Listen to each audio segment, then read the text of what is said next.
The small gunboat, Benjamin Constant, slipped northward upon the sullen, café-coloured flood, her twin funnels coughing thin skeins of coal smoke that flattened in the humid air before vanishing amidst the vaporous blur of the upper reaches. From the narrow bridge, Holroyd, late of Emmanuel College, Cambridge, leaned upon the blistered teak rail and tried to discern where river ended and jungle began.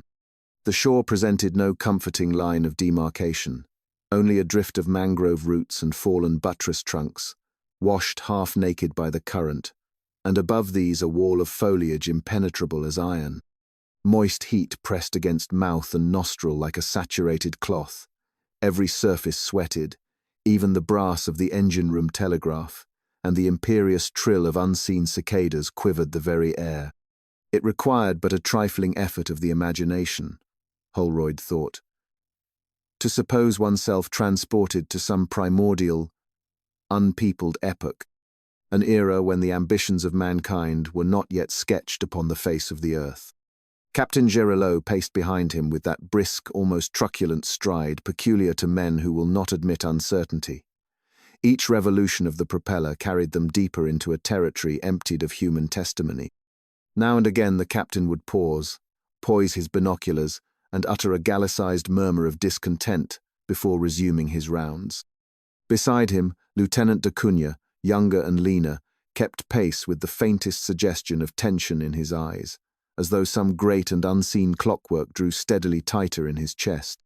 The Brazilian flag drooped from its staff, limp in the breathless lull preceding the afternoon storm, and every man aboard seemed to carry the same unscripted question. What, precisely, awaited them upriver? Holroyd reminded himself he was here on a commission of learning, dispatched by the Royal Entomological Society to verify astonishing rumours that had trickled first as travellers' exaggerations, then as official communiques of the Guaramadema Basin. Villages abandoned overnight, plantations denuded, timber camps devoured down to the iron spikes that once held their rail-siege anecdote stranger than the last. Yet nothing so quickened London's pulse as the whispered phrase, organised ants, accompanied by tales of soldiers stung senseless, of carcasses stripped to ivory within a quarter hour, of earthen ramparts thrown up like amateur fortifications about deserted haciendas. Scientific arrogance had at first dismissed the stories as tropical fable, but arrogance, Holroyd reflected, seldom survived contact with measurable fact. A sharp whistle sounded. Look out on the forecastle, gesturing starboard. The jungle margin bulged outward there, irregular, as though thrust by some subterranean force. Gerilleau elevated his glass. Treefall, he pronounced, though his clipped tone lacked conviction.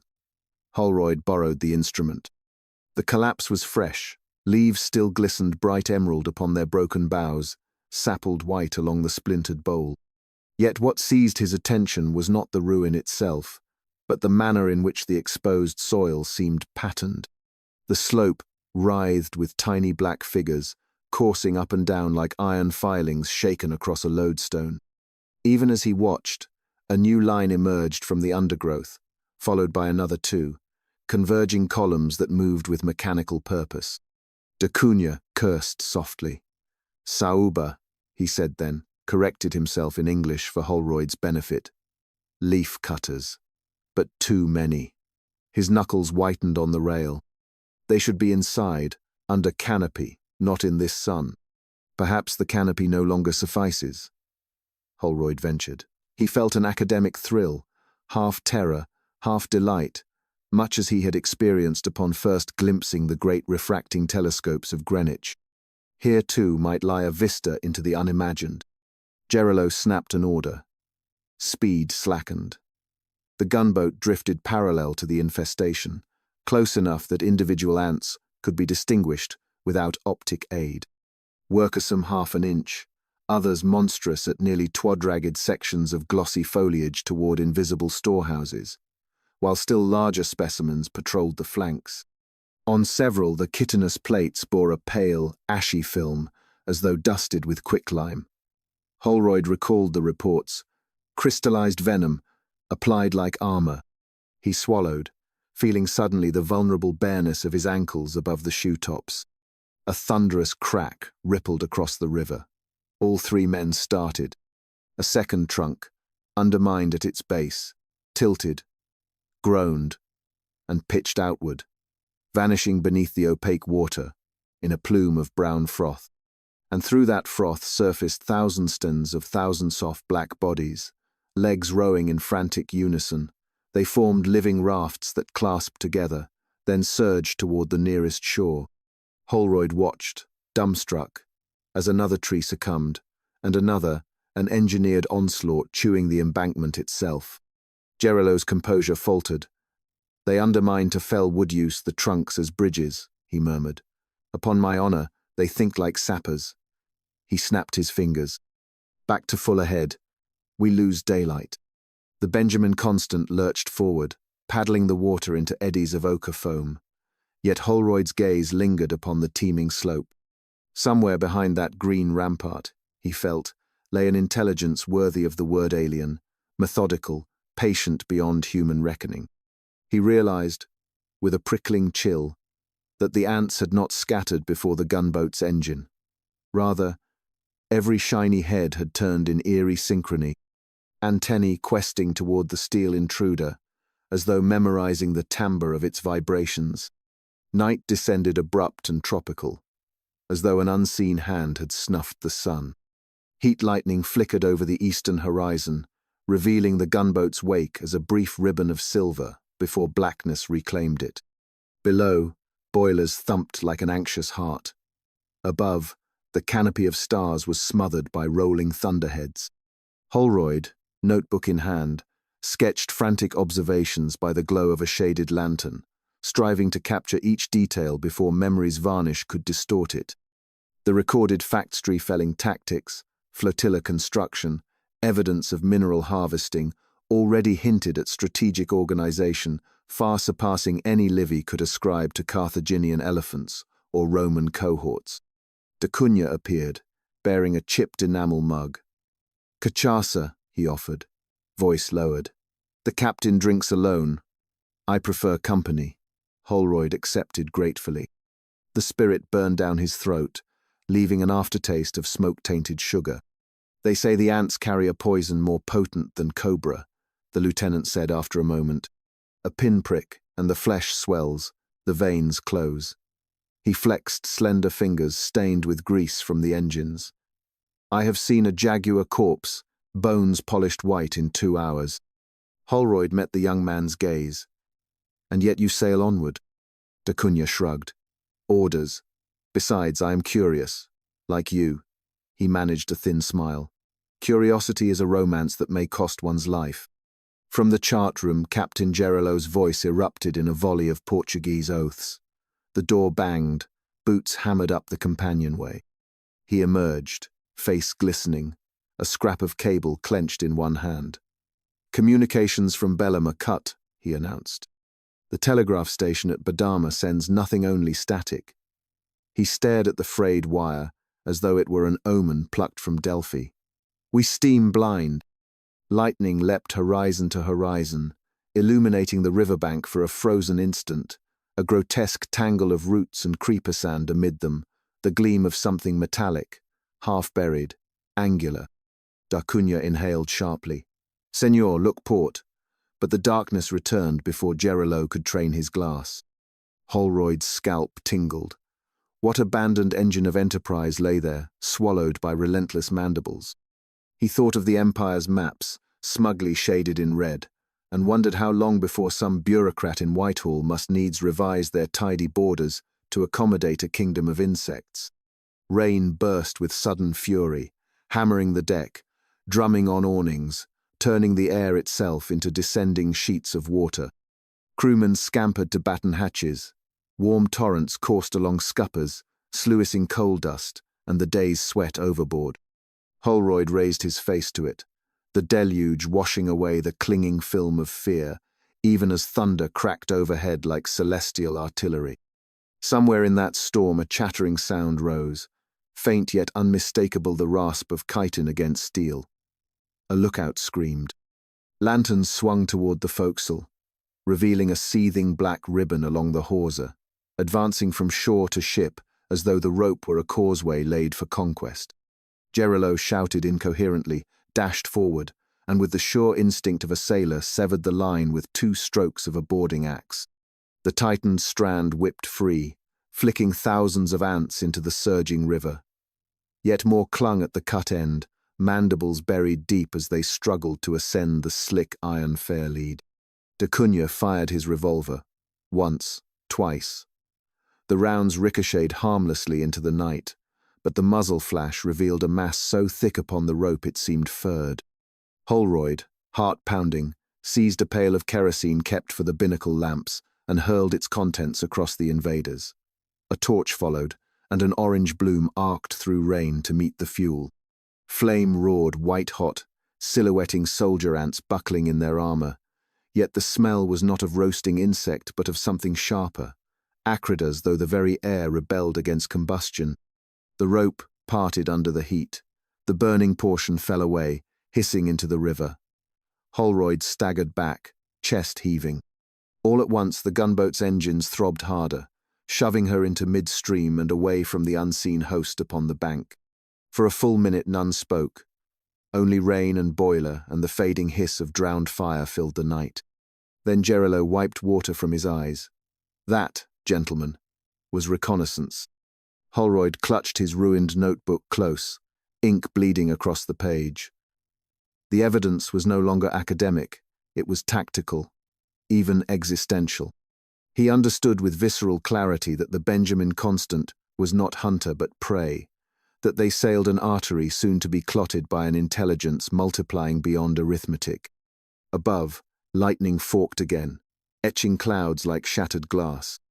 Below, the river bore them onward into darkness, into silence broken only by the ceaseless mutter of Raynand, in imagination at least, by the soft, relentless march of countless feet along the sodden shore.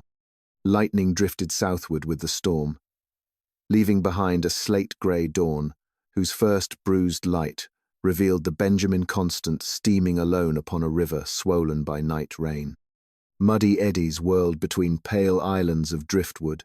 Whole rafts of uprooted fern floated past like fragments of some drowned Eden. The exhaust of the gunboat plumed steadily astern, but to Holroyd the engine's pulse sounded fretful, as though the machinery itself sensed misfortune stalking alongside. Captain Gerilleau appeared from the wheelhouse. The night's exertions had left smears of soot upon his cheeks and a tremor about his moustache that no stiffness of posture entirely concealed. He beckoned Holroyd below to the chart room, where a single oil lamp trembled over spread maps and a damp sheaf of Admiralty sailing directions. The voice with which he spoke was hushed, but urgency rang behind each syllable. "We cannot advance," he said, stabbing a finger toward a penciled cross upstream. "The telegraph line to Pará is certainly severed. We have no way of summoning support, and by my reckoning the coal aboard will not bring us back to manned stations if we delay further." Holroyd nodded. The stale air smelt of hemp and ink, and the metallic tang of nerves. "Then we withdraw?" Gerilleau shook his head. "If we turn now, the government will say we lacked courage. They will replace me, perhaps with a fool who will squander more lives. Better we confirm what we can, return with proof undeniable. A specimen, photographs, anything." He produced a small wooden case containing 3 gelatin plate cameras, their brass fittings wrapped in chamois. "You know the apparatus," he said. "If we sight a colony in force, you will record it while the crew provide covering fire." His gaze hardened. "And if we cannot photograph, we must capture." Holroyd felt the floor tilt perceptibly either from sudden swell or from the implications of that word.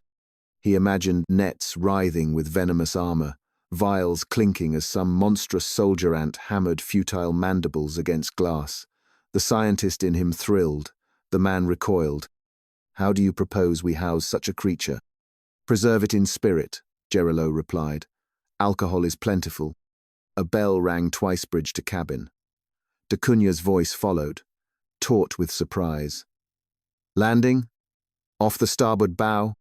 They climbed to the deck. A sandbank curled from the jungle like a pale tongue, and stranded upon its tip lay a trading sloop of modest tonnage, heeled over, sails in rags. Between its timbers and the waterline yawned a rent wide enough to admit a man. No smoke rose, no figure waved for succor, yet a single longboat remained lashed in its davits. Holroyd lifted the binoculars. The sloop's name, Santa Maria del Norte, could still be read despite abrasion. What stole his breath, however, was the pattern staining her starboard quarter, a smear of black as if tar had been flung and allowed to congeal. Only when the lens resolved individual forms did he comprehend the smudge comprised antshords so densely packed as to mimic paint. D'Acunha exhaled. They have overrun her. Gerilleau's orders cracked out. Steam astern, anchor at 50 fathoms, ready the launch. Sailors armed themselves with cutlasses and carbines. 2 stokers hefted tins of paraffin.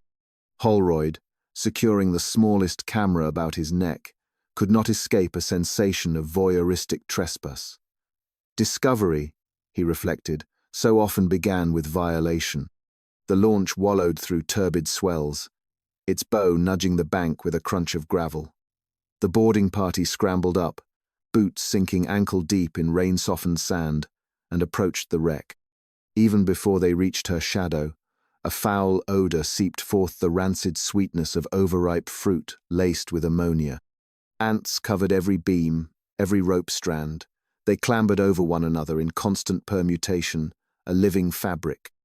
Holroyd squatted, adjusted aperture and shutter, and squeezed the release. The plate hissed as chemical vapor bled around its edge. He took another exposure, then stood, transfixed. Along the sloop's gaping wound moved a procession of soldier ants, each bearing slivers of something pale and fibrosate, first glance vegetable, yet unmistakably human rib cartilage when the light struck.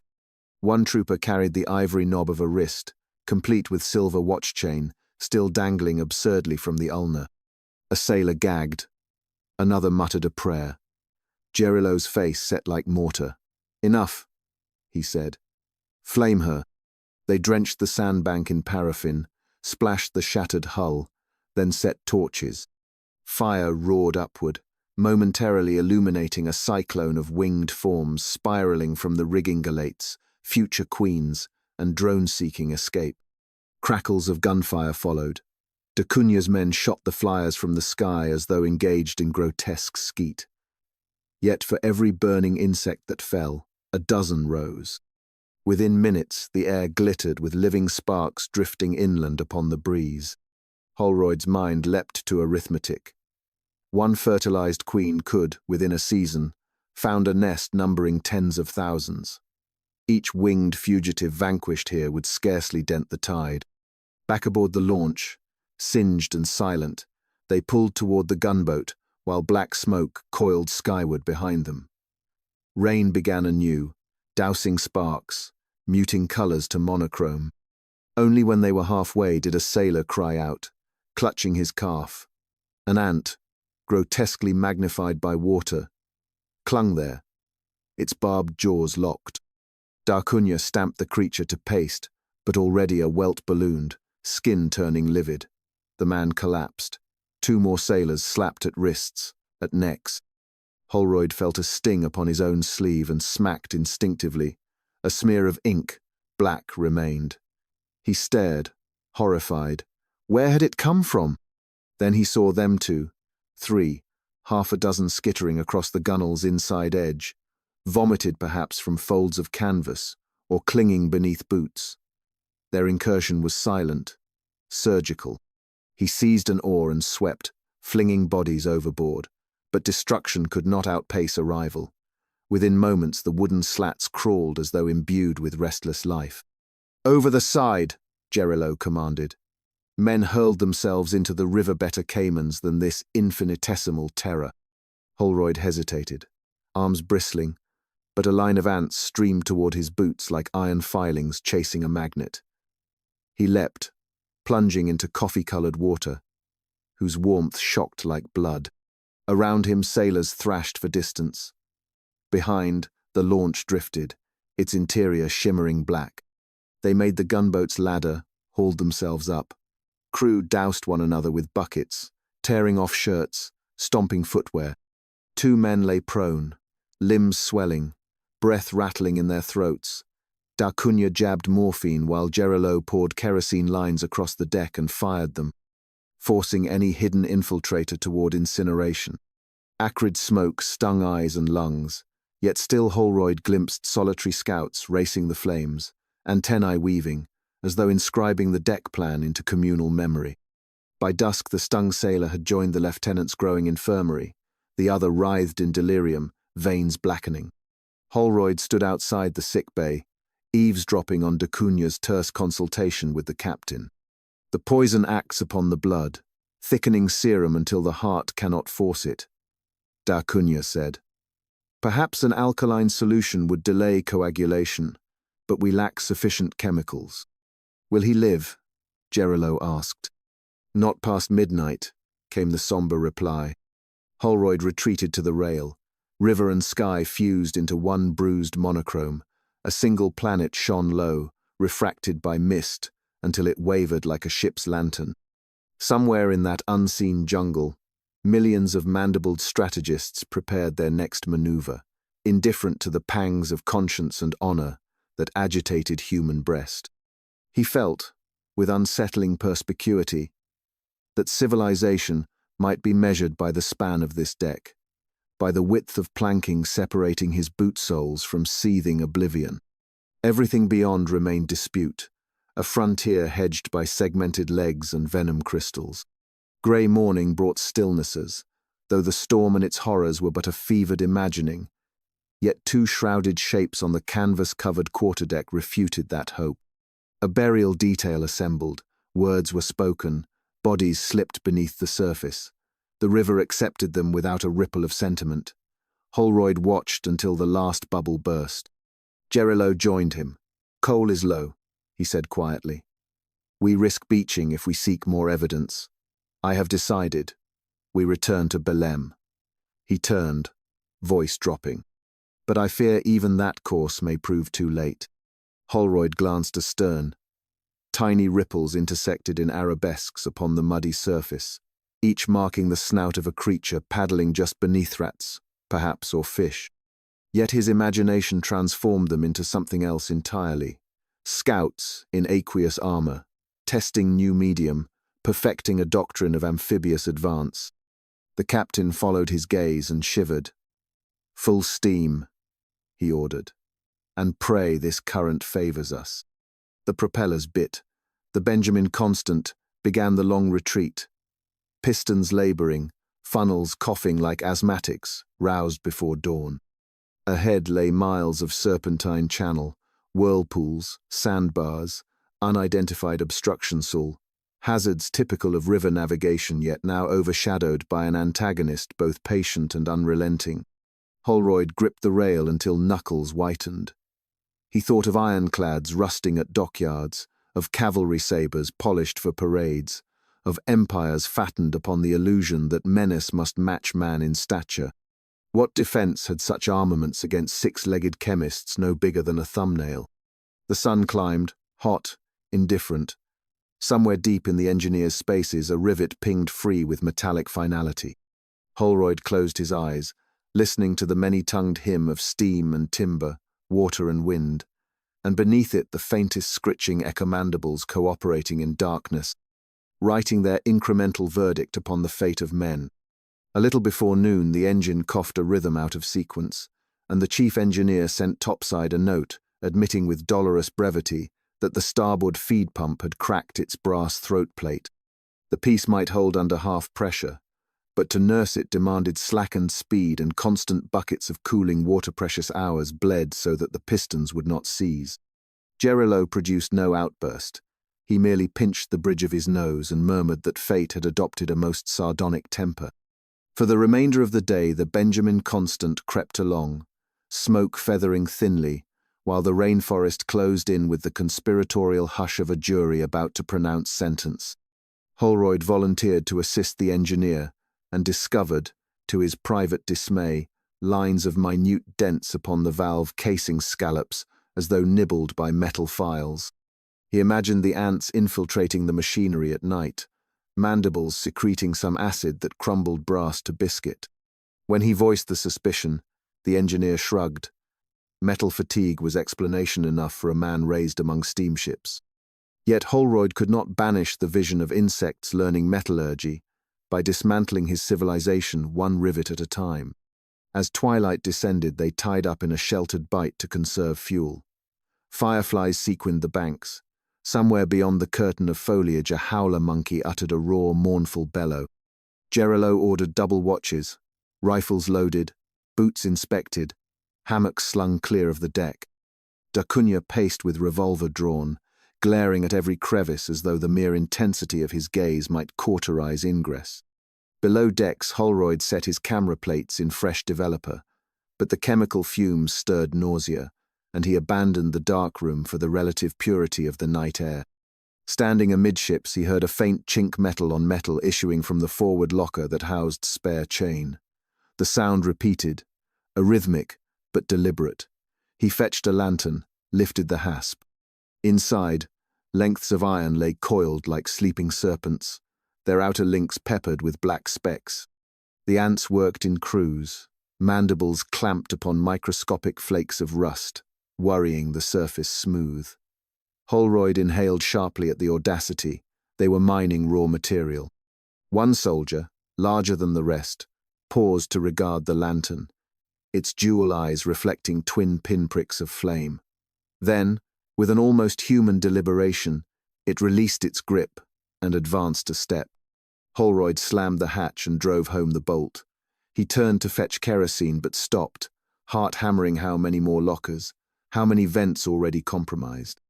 Fire might cauterize one wound only to open a dozen elsewhere. He settled instead upon a thick application of grease brushed around seams, a crude petroleum moat the insects might loathe to cross. Two sailors joined him, spattering the hatch with tar, muttering that the Englishman had gone mad.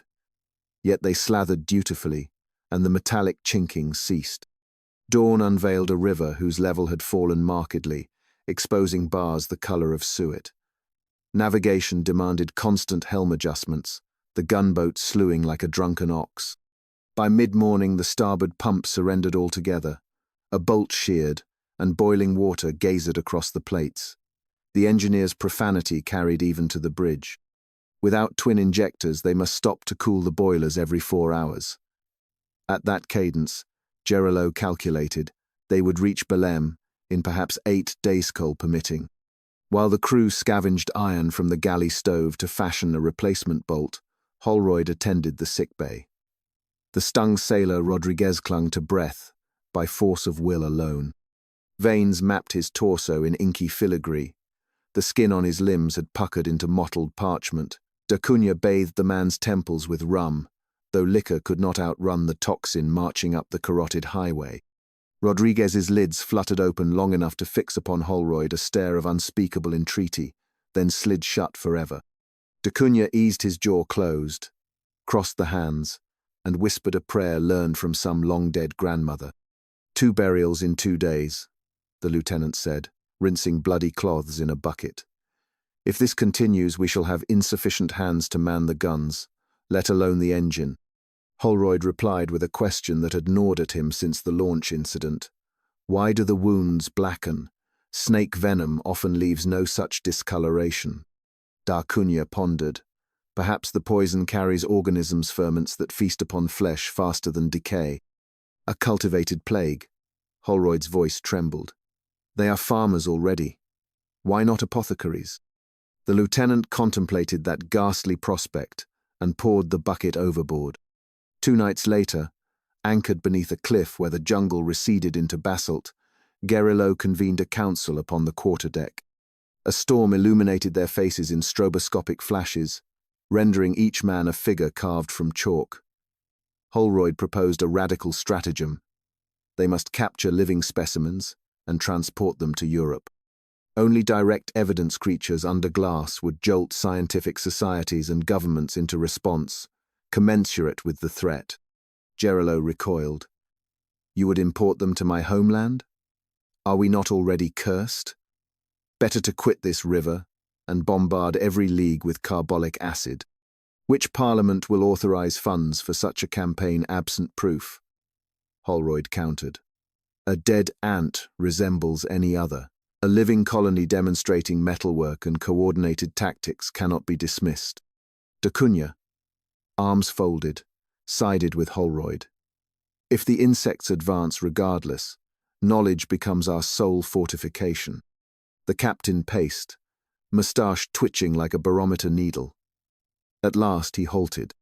Agreed. But the attempt shall be made at the estuary, where failure will permit immediate scuttling of all evidence. Until then, every hatch remains sealed.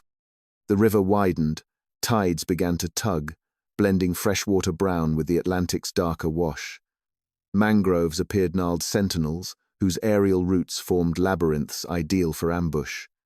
Vigilance sharpened. Yet for 2 days no ant was sighted aboard, no unexplained tapping disturbed the night. The crew's spirits rose. They sang hymns to dubious saints and wagered cigarettes on the hour they would glimpse the steeples of Belém.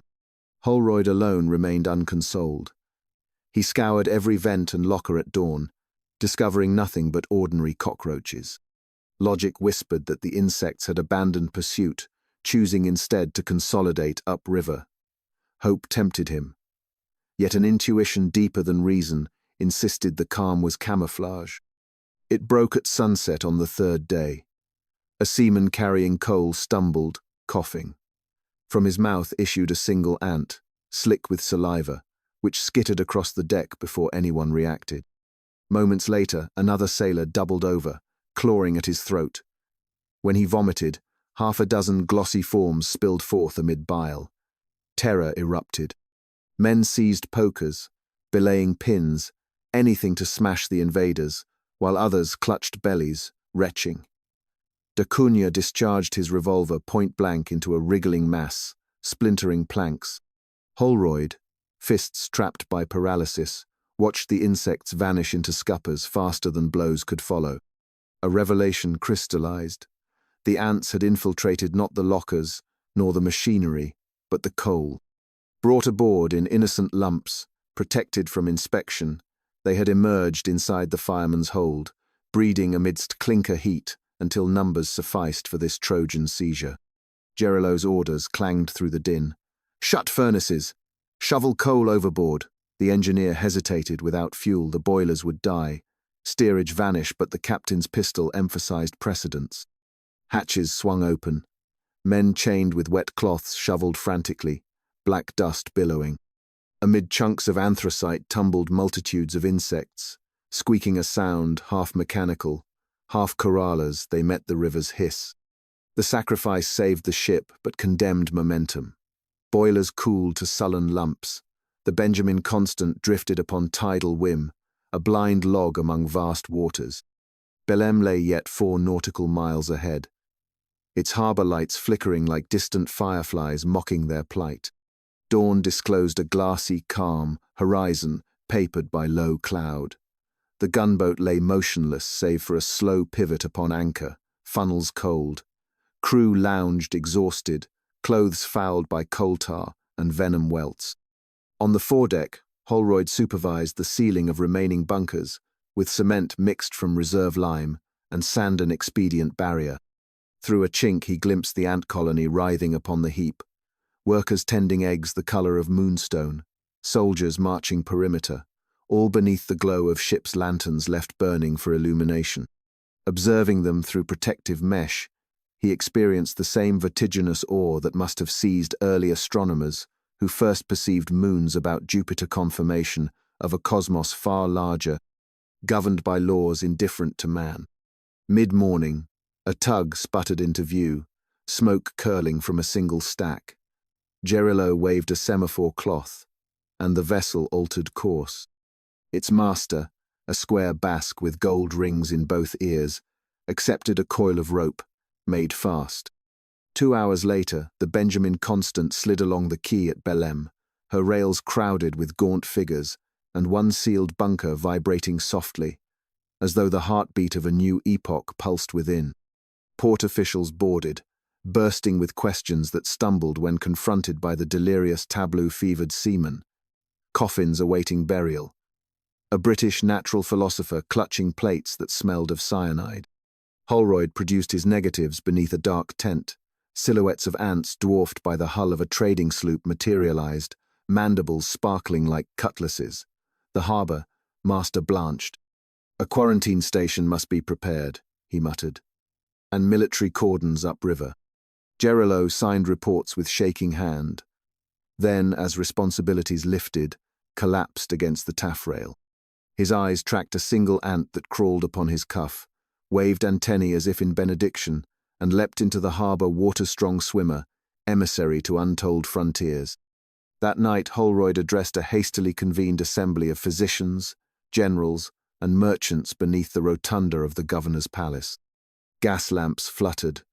The audience sat entranced as glass slides magnified the enemy to monstrous scale upon a linen screen.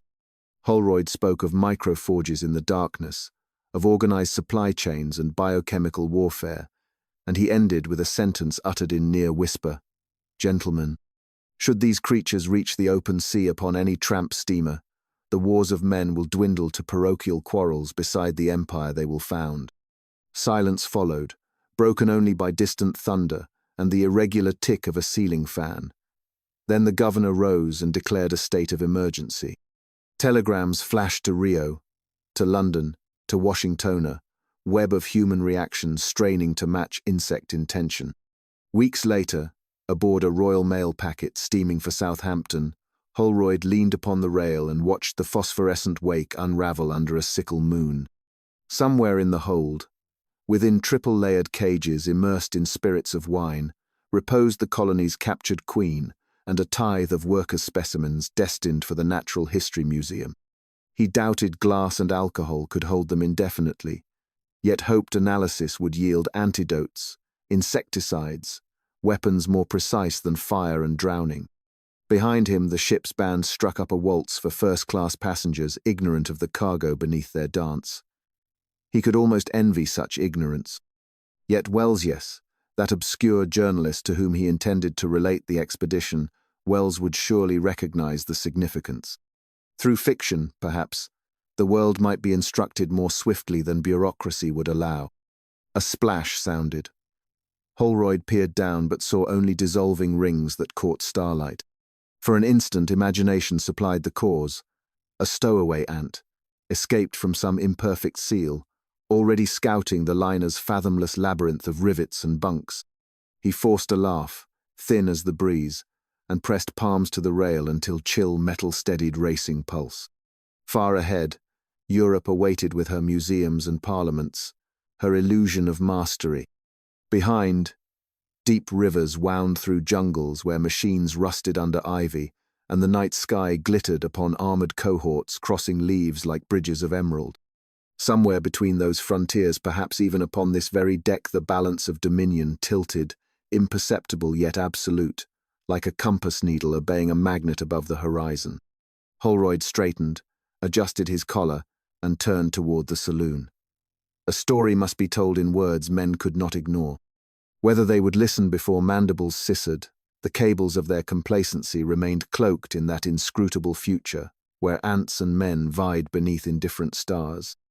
A day out from Madeira, the liner struck a languid swell, and during that brief exhalation of motion, an assistant steward mislaid the key to the specimen hold. He insisted later the padlock must have slipped into his pocket lining and out again of its own volition, which may have been true. Pockets hold curiosities even for the most sober men. In any case, Holroyd discovered the latch hanging idiotically ajar when he descended for his nightly inspection. The interior smelled of spilled spirit, and one jar lay shattered in a gleam of moonlight that filtered through a coal chute grid. Alcohol puddled the deck. The ants, those that still lived, were dispersing with the eerie purposefulness of grenadiers sent to disable searchlights. Holroyd caught 9 in a tin soapbox and crushed 2 beneath his heel, feeling through his boot a cartilage-like snap that vibrated up his leg distressingly. He called no alarm, convinced only panic would worsen matters. Instead, he spent the remaining hours beating through coal dust with a lantern and a pair of tongs, capturing what fugitives he could. By dawn his eyes burned, every shadow writhed suggestively, and still he counted 3 unaccounted for. Southampton greeted the ship with a pearly fog that wrapped funnels and masts like cotton wool swaddling a fevered child. Customs officers conducted perfunctory searches, more attentive to contraband brandy than to a British zoologist's grimy crates. Holroyd stood beside his containers as they were winched to the quay, ears keyed for the faintest insect susurration. None betrayed itself. He hired a drayman, secured the jars within straw, and rode the rattling cart toward London, his stomach tightening at every jolt. The city, when it emerged from murk, seemed premonstrously vulnerable terraces of brick huddled around gas standards, sewers exhaling warmth through iron grills, roofs thatched in pigeon droppings, an inexhaustible labyrinth yearning, it seemed to him, to be colonized.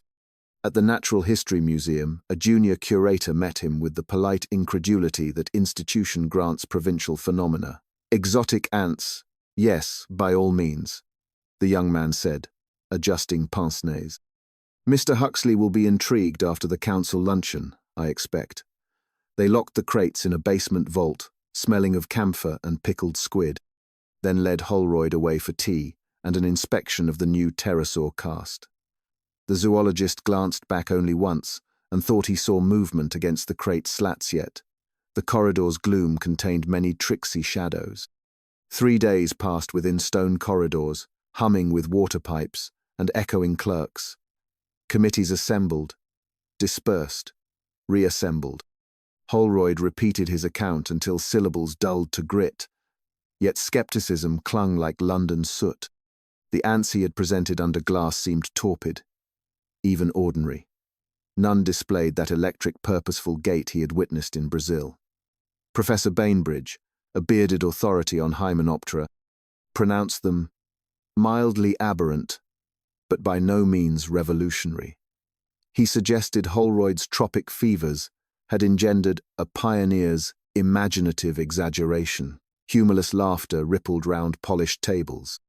That evening Holroyd, raging, returned alone to the vault with intent to record fresh photographic evidencence, manipulating wire perhaps, or arranging sand grains into symbols.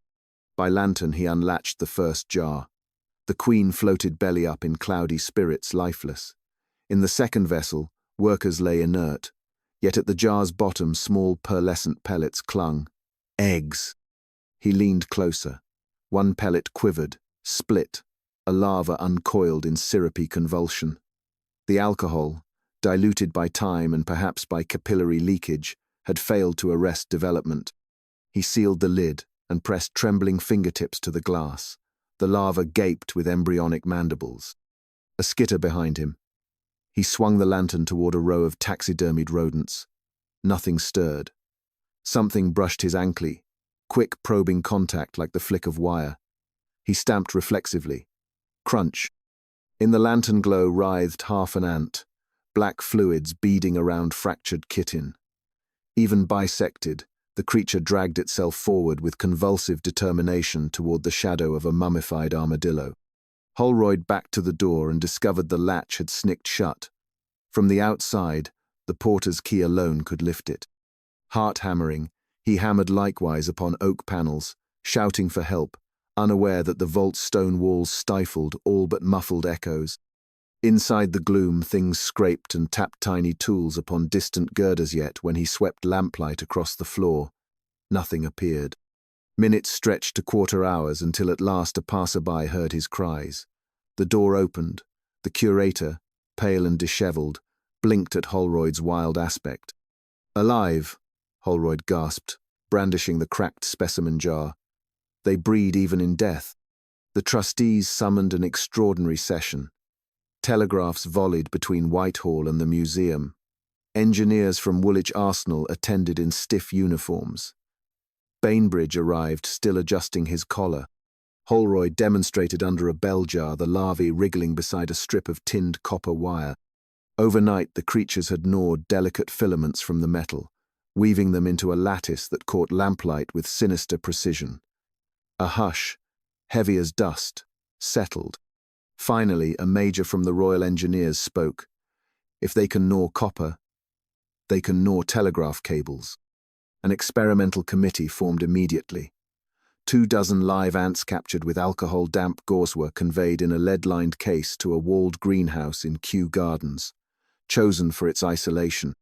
There, scientists furnished them with sands of varying mineral composition, slivers of iron, and crumbs of biscuit laced with dye to trace ingestion.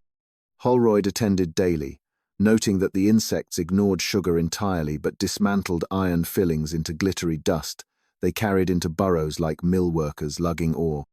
One morning he arrived to find a keeper doubled over by the door, skin pale, pupils pinpoints. A single puncture reddened his wrist. The man died within an hour. Inside the greenhouse the ants were gone. Panes lay riddled with pinholes, every aperture pointing outward. They had discovered glass could be pierced where it met wood. And through those needle tunnels they had dispersed into the royal gardens. The news reached Fleet Street before luncheon. By dusk, Londoners read of poison ants escape tropical menace in Kew. Some laughed, recalling past scares of Russian influenza and Ripper ghosts. Others packed valises for seaside relatives. Holroyd, closeted with officials in a Home Office basement, argued for immediate cordons, the flooding of sewers with creosote, wholesale fumigation of railway yards. The Home Secretary, cheeks quivering over starched collar, authorized committees. But the committees moved at the pace of paper, whereas the ants advanced with exponential cunning. Within 48 hours, gardeners uncovered telltale swathes of defoliation along rhododendron beds, leaves sheared into hexagons. A constable found a swan beside the serpentine with corroded eye sockets. Telegraph wires on the line to Reading failed where they dipped near hedgerows. Inspection disclosed insulation gnawed into lace. Through these days, Holroyd slept fitfully in museum quarters, papers strewn across mattress sketches of ant anatomy, plans for barriers of quicklime and glass moats. A telegram from Brazil arrived via Admiralty pouch.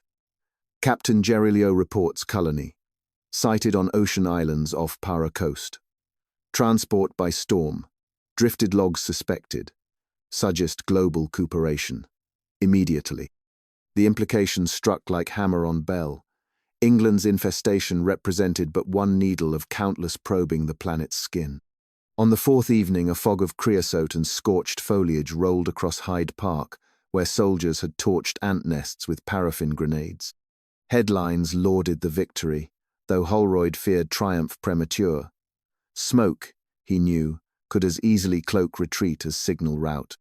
He secured a bicycle and pedalled through hushed streets to Paddington, bound for Slough, where telegraph failures multiplied. Along the embankment, lamplight revealed crackling seams in the granite parapet minute fissures dusted with rust. He dismounted, scraped the stone. Iron balustrades within had been pierced from below, eaten like marrow from bone. He arrived at Slough just as dawn brushed railway tracks with pewter. Telegraph poles tilted drunkenly. Crews laboured to splice severed wires. In the ballast between sleepers, Holroyd knelt and sifted cinders. Ants darted deeper, vanishing into tunnels invisible to careless eyes. He trailed their course to a culvert disgorging into the Thames backwaters. There lay a midden of glass beads shards gnawed from lamp chimney spiled like emerald tribute. Amidst the heap rose a tiny spire of twisted copper, the unmistakable embryo of architecture. Holroyd straightened, mind spinning. Ant colonies traditionally expanded underground. These architects, however, reared monuments in open air, perhaps to harness sun warmth or signal across distance. He cycled back, breath fogging, and burst into the War Office conclave. "Gentlemen," he began, voice raw, "they are building." Late that night, a weary Lieutenant de Cunha strode into the boardroom, uniform smelling still of Atlantic brine. The Admiralty had whisked him from Brazil aboard a cruiser. His face bore the leathery stamp of tropic ordeal, yet his eyes glinted with undiminished fire. Holroyd grasped his hand with unspoken relief. Together they unfolded maps, tracing riverways, rail lines, steamship routes, cartography of vulnerabilities. We must assume simultaneous outbreaks, D'Cunha said, tapping Europe with thumbnail. Every harbour receives timber. Ants may arrive dormant within cork, within palm oil barrels, perhaps even in sap crystallized around cocoa nuts. Our only safety lies in constant vigilance and in learning their intention. An elderly entomologist coughed politely. My dear sir, ants possess no intention as man comprehends it. D'Cunha's smile was thin. Then explain the wire lattices, the affinity for metals, the tactical retreats. Intention, Professor, manifests in deed, not rhetoric. 2 weeks later, London experienced its first blackout. Ants targeted the subterranean power cables under Holborn, chewing through lead sheaths to reach copper arteries. Circuits fused, tramcars stalled like petrified beetles. In the intrigued darkness, Holroyd walked Tottenham Court Road, hearing distant crackling a sound half like rain upon iron roofs, half like whispers in a foreign tongue. He imagined legions beneath paving stones, cities within cities, electricity humming through stolen filaments to power engines no human eye had yet conceived. At dawn, newspapers called for martial law. The Prime Minister addressed the Commons in tones tremulous yet resolute, likening the crisis to plague and calling upon every patriot to guard hearth and home. Men queued for carbolic sprayers, women sealed pantry skirting boards with pitch. Children were cautioned to stamp any crawling insect. Yet Holroyd, gazing from museum steps, perceived futility. Mankind fought with hammers, while the enemy wielded chemistry and silence. He wrote through the night, drafting appeals to the Royal Society, to the Kaiser's academicians, to the United States Bureau of Entomology. His last paragraph bore the chill of prophecy. Should these organisms master electrodynamics, they may appropriate our telegraphs first, our armaments next. We face not an infestation, but a successor. At length word arrived from Paris. Outbreaks along the Seine, the metro halted after commuters reported black water coursing through ventilation shafts. Rome telegraphed similar alarms. Antwerp burned its dockyards. The map bristled with contagion pins like a rash. Captain Gerilleau, now commanding a flotilla on the Amazon, wired a single eloquent phrase, "The river is not ours," before contact ceased. On a grey morning suffused with coal smoke, Holroyd and D'Cunha stood upon Westminster Bridge, watching barge crews douse their holds with steaming phenol. The river rolled sluggish, opaque, perhaps already an ant highway. Big Ben tolled 9. Each vibration seemed portent of epochal turnover. D'Cunha murmured, "I once believed gunpowder the pinnacle of force. But biology writes the treaties we obey." Holroyd nodded, gaze fixed downstream where the Thames curved from view. In that invisible distance he pictured myriad black forms, converging mandibles, clicking like minute, chronometer sterning under the city toward tunnels of gas, stores of cordite, vaults of coin. He felt, with an almost celestial detachment, the smallness of mankind's engines beside nature's patient arithmetic. The bell concluded its report, leaving air thrumming. Somewhere beneath their boots, unseen architects measured copper and chalked blueprints upon darkness. Holroyd inhaled the damp metallic air of empire and wondered whether future historiansant or man would mark this hour as the commencement of a new dominion. He resolved, then, not to despair but to chronicle. For if humanity must yield, let it yield conscious, having written its epitaph in clear ink. He pressed D'Cunha's arm, turned toward the museum where fresh sheets of foolscap awaited, and stepped from the bridge into the uncertain morning, eyes alight with fearful purpose and the faint, unwavering hope that knowledge recorded and shared might yet recalibrate the balance between mandible and mind. A fortnight slid by in a procession of grey mornings and lamplit vigils. Holroyd scarcely left the museum's southeast wing, converting a disused mineral gallery into a war room of maps, dissecting trays, and improvised vivaria. He and D'Cunha slept in alternating shifts, beside a brazier that reeked of burnt paraffin, each waking to penciled observations pinned upon the other's pillow. Specimens captured in subterranean man-traps revealed anatomical refinements unseen in any orthodox genus. A tracheal reservoir banded with coppery salts, presumably to neutralize toxins. Claws barbed not for climbing but for soaring soft metals. One dawn, Holroyd, peering through a binocular microscope, watched a worker exude clear fluid upon a shaving of vulcanite. Within minutes, the rubber blistered to tar. "A digestive reagent," he whispered, horror mingling with admiration. If these insects could render rubber fluidic, what bulwark remained? The nation's telegraph lines, water mains, and pneumatic tubes were veins of edible sap. Outside those marble walls, London presented a facade of anxious activity. Sand battlements ringed sewer openings, and sentries paced intersections with the awkward vigilance of men trained to face rifle fire, not creeping things. The public queued for pamphlets titled Practical Hints for Ant Defense, while news vendors bawled the latest reverses. Brighton Pier darkened after lights failed. Calais telegraph office reduced to stone and ash by an unexplained explosion. Argentine ranches abandoned as cattle collapsed in poisoned pastures. Yet amidst calamity, a curious resignation settled, as though the British temperament tempered by fog, empire, and the inexorability of half-yearly taxes found solace in routine. Omnibuses still rattled, hansom drivers still cursed insolvent fares. The enemy worked in the unseen interstices, and so long as cobbles remained underfoot, many preferred not to look downward. One wet afternoon, a telegram reached the museum bearing Admiralty coding. Gerilleau, thought lost, reported from Funchal. Gunboat, Benjamin Constant, had made Atlantic crossing under sail after machinery fell to sabotage of insect origin. The message ended with coordinates and a plea. Require carbolic stores and electrified netting stop. Will attempt quarantine, Captain. Holroyd exhaled sharply. Even steel hulls at sea offered no sanctuary. He drafted an immediate reply detailing London's condition, adding sketches of the ants' acid reservoirs, and appealed for any observation of maritime egg rafts or driftwood colonies. Whether the note would reach Madeira before the insects did remain conjectural. That night, the roar of an explosion rattled the museum's stained-glass dome.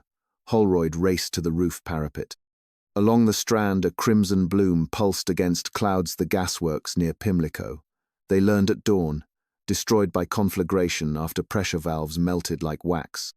200 perished, and the capital's western districts lay dark and silent, save for the hiss of escaping vapor. Da Cunha, jaw clenched, proposed evacuation of key ministries to stone fortresses north of Watford. The Home Office demurred, unwilling to project panic. Holroyd realized bureaucracy would remain rooted even as roots themselves were gnawed. Determined to learn the invaders' strategic limits, he conceived a perilous expedition into the tunnel network newly carved beneath Slough.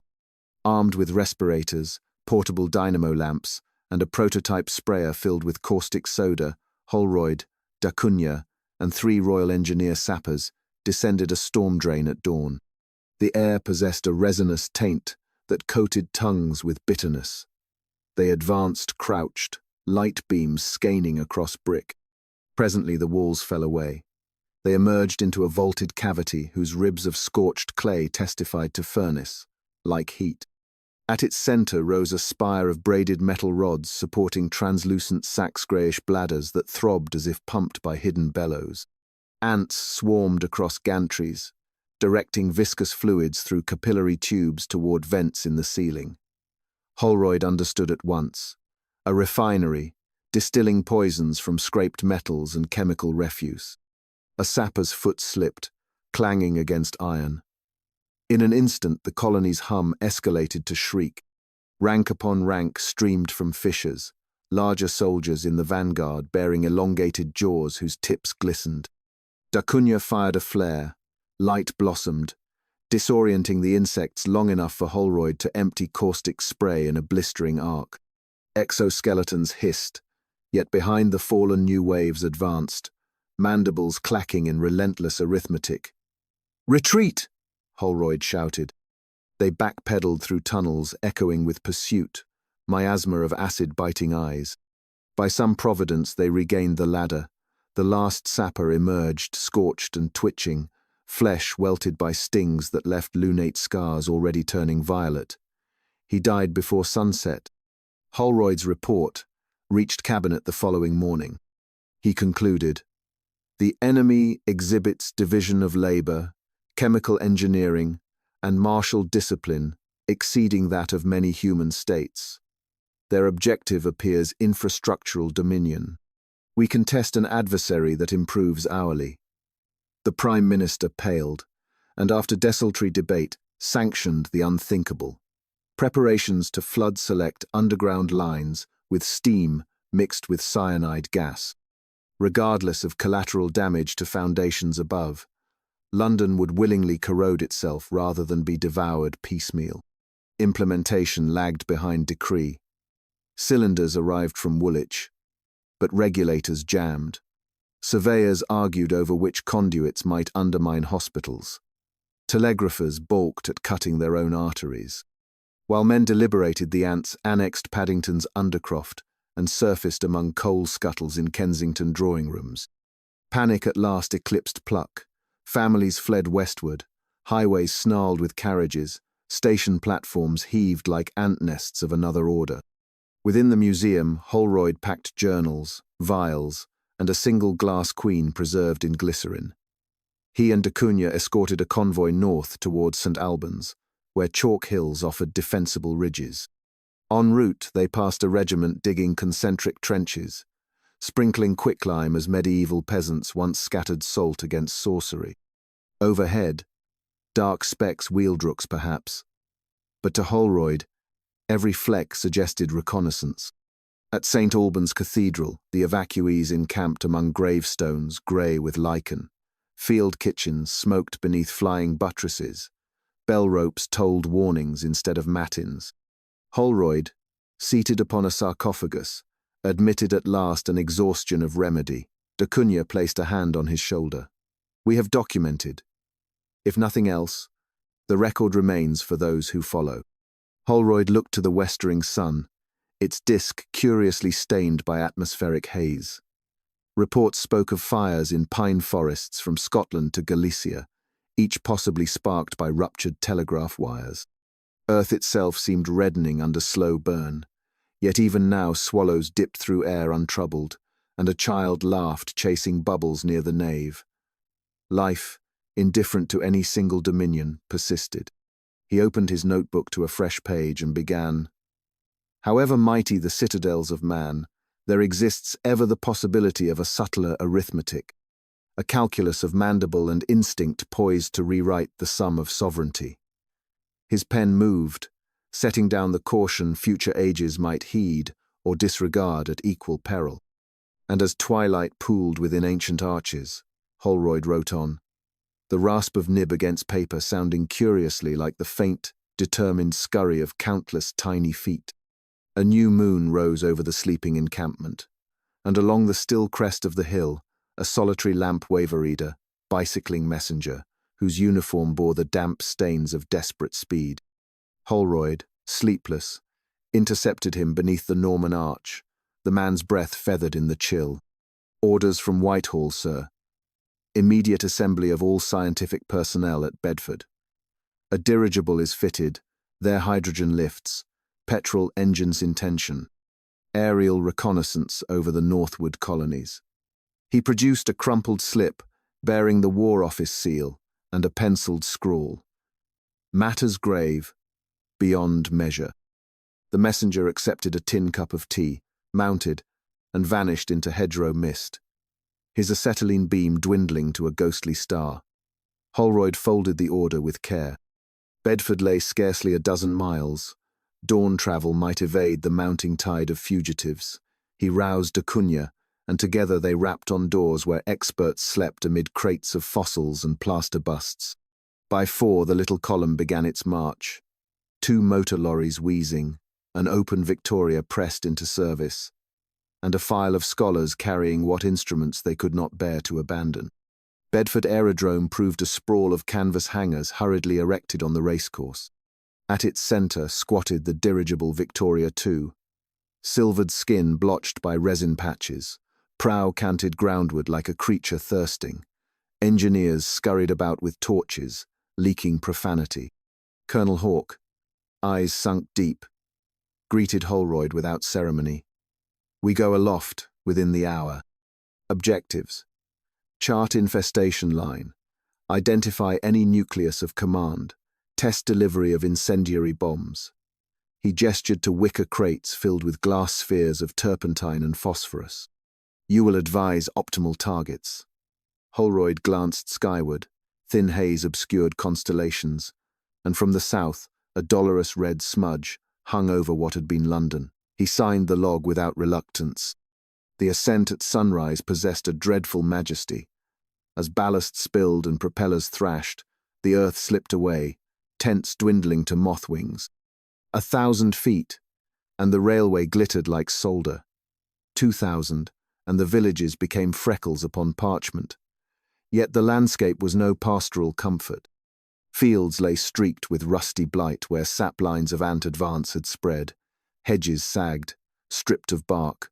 Here and there rose pillars of smoke from homesteads torched by their own owners. Steam locomotives stood derelict on sidings, wheels white with oxidation gnawed by unseen mandibles. Victoria II droned southwest, crew eyes fixed to binoculars. Soon the grey crust appeared an irregular quilt covering pasture and wood alike, shimmering faintly where morning light struck varnished carapaces. Holroyd estimated their swarm at tens of millions. He imagined a tide frozen mid-flow, each droplet an intelligent point of will. Observe the channels, de Cunha murmured, indicating troughs ploughed by ant columns, converging upon a dull metallic mound 300 yards across that bulged above the surface like a furnace dome. Chimneys of spun clay at its crown belched vapor. Colonel Hawk saw it too. That, he declared, shall be our baptism. At his signal, the bombardier tipped a rack, and 3 glass globes cascaded earthward, trailing smoke. Holroyd held breath. Spheres struck, splintered, and blossomed into lilac flame. For one triumphant second, man again seemed master. Then a geyser of black bodies erupted about the blaze, extinguishing it beneath living sand. A second volley yielded identical futility. The ants, far from scattering, reorganized with uncanny speed, directing streams of earth upon fresh embers, while taller soldiers clustered round the mound's vents in a living shield. From Victoria II's keel came a dull clang. A steel strut shuddered, a cable whipped skyward severed. "Altitude dropping," cried the chief mechanic. Through an inspection port, Holroyd glimpsed mandibles the size of sickles clamped upon rigging. The ants had projected themselves upward-launched, perhaps, by torsion, spring mechanisms. More landed, skittering across envelope fabric, incisors worrying seams. Hydrogen hissed. The airship lurched portside. A propeller blade buckled and spun free, twinkling to earth. "Cut ballast!"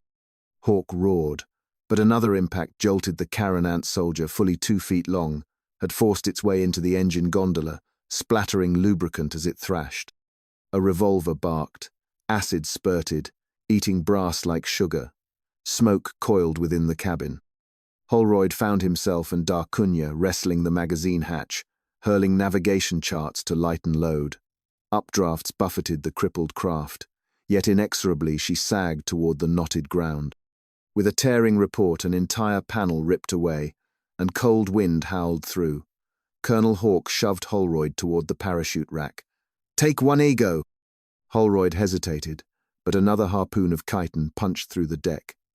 He strapped the canvas harness, grasped da Cunha's forearm.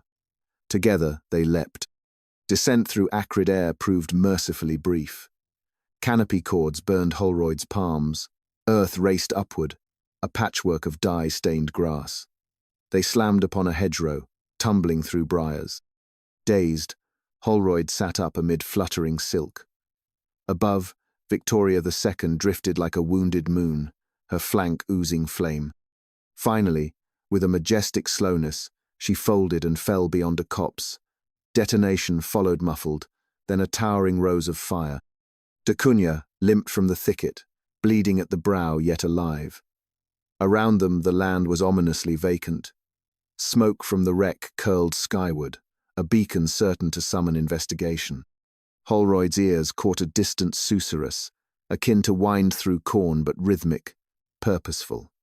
He fingered the revolver, acquired aboard, its cartridges laughably few. "We head north," he said, forcing steadiness. "Rail embankment should lie 2 miles. From there perhaps a signal station." They marched, wading shallow brooks, distress rockets clutched, though reluctant to betray position. Soon the ant chorus swelled. Murmuration resolved into battalions weaving between alders, antennae angling to scent alien protein. Holroyd fired thrice. One assailant crumpled, ichor steaming, but recoil numbed his wrist. Da Cunha swung a branch, splintering an attacker's thorax yet losing weapon to adhesive acid. Retiring step by step, they crested a grassy spur and found salvation manifesting in iron. A locomotive, armor-plated and wheezing clouds of caustic vapor, chugged along the relief spur recently cleared for refugees. Soldiers atop coal bunkers manned steam-driven sprayers ejecting lime slurry into ditches. At sight of the 2 men they braked, couplings clashing, strong arms hauled Holroyd aboard. Da Cunha stumbled after. As the engine gathered pace again, geysers of ants rose in futile pursuit, dissolving under jets of scalding milk-white spray. An officer offered Holroyd a flask. "You're from the airship raid? God help you." He gestured toward caravans, lashed behind the train, ferried survivors north to York, now provisional capital. "Scouts report these devils stagnate in cold. We draw them into winter, pray frost outpaces adaptation." Holroyd drank, coughing at brandy's fire. Could climate suspend evolution quickened by necessity? He remembered Caribbean islands where ants forged leaf rafts to cross lagoon waters. Remembered Benjamin Constant limping into Madeira. Latitude, he feared, was but a temporary moat. York Minster's bells tolled arrival as dusk-purpled battlements hastily grafted to medieval walls. Within timber palisades huddled a parliament of nations.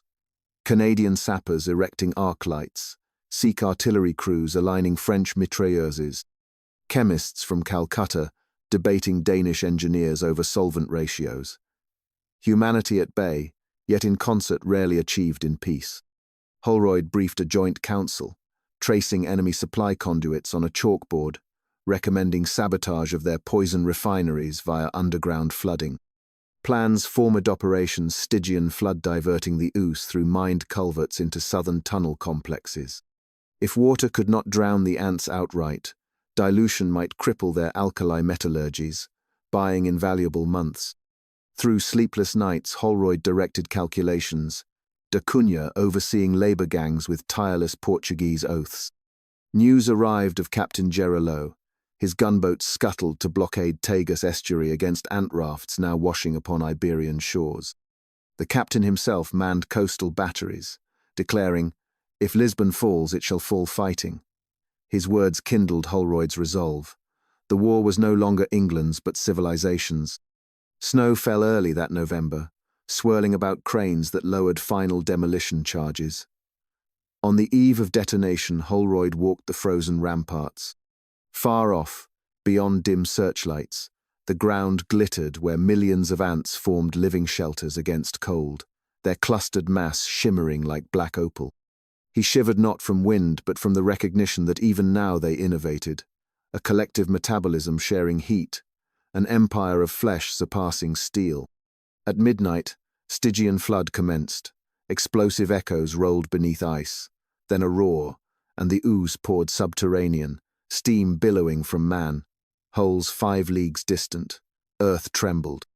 Villagers south reported geysers of ants and water erupting together, then a silence broken only by crackling frost. For days, reconnaissance balloons observed no movement. Fires dwindled. Skies cleared. Tentatively, humankind exhaled.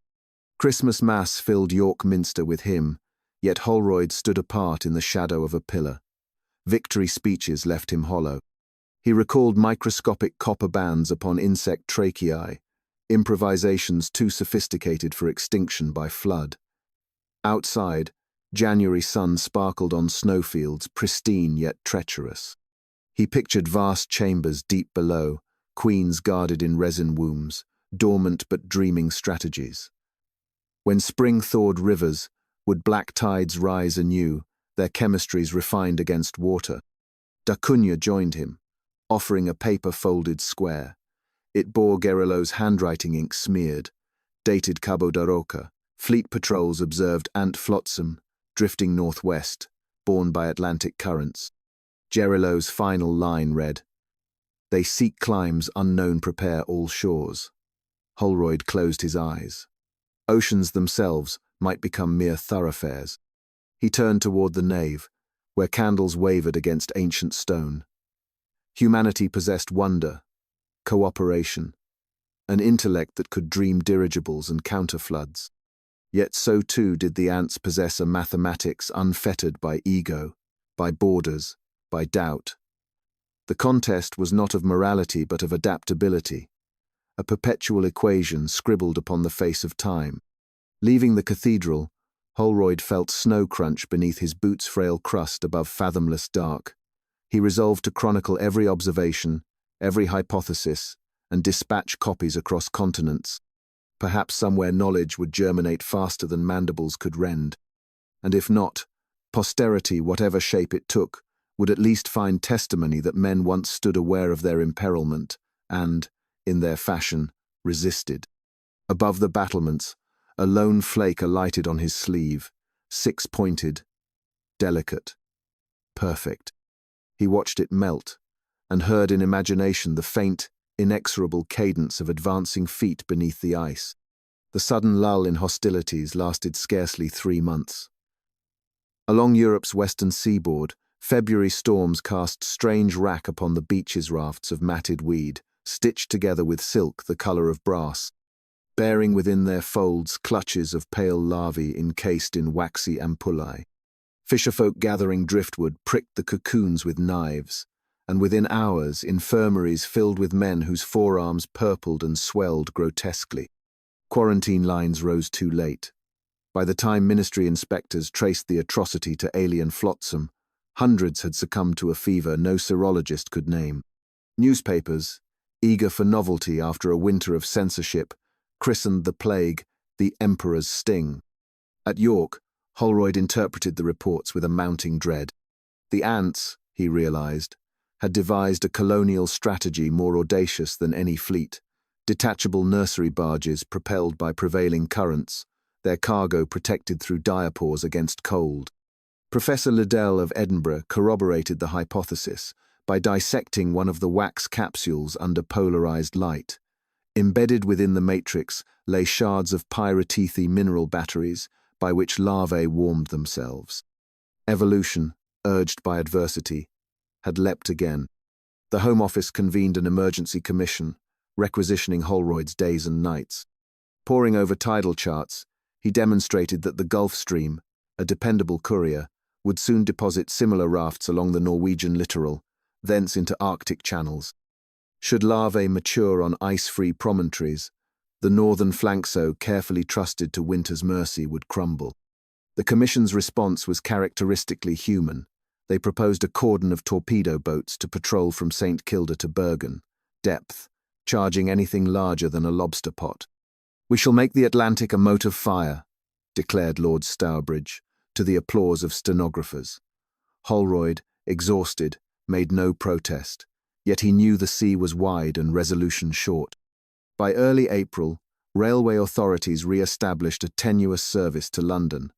Holroyd and D'Acunha boarded a fortified train whose windows bore steel shutters and whose corridor smelt of carbolic and fear. Southern countryside flashed by, alternately desolate and garishly green, where new grasses cloaked old battlefields. Here and there, skeletal houses protruded from thickets like teeth in a necrotic jaw. Already bramble and bindweed closed about man's brief interlude. At Clapham Junction, the smell of charred rubber and asphalt lingered from the autumn burnings. Yet among cracked platforms, crocuses bloomed undisturbed, a morsel of fragile beauty defying arithmetic.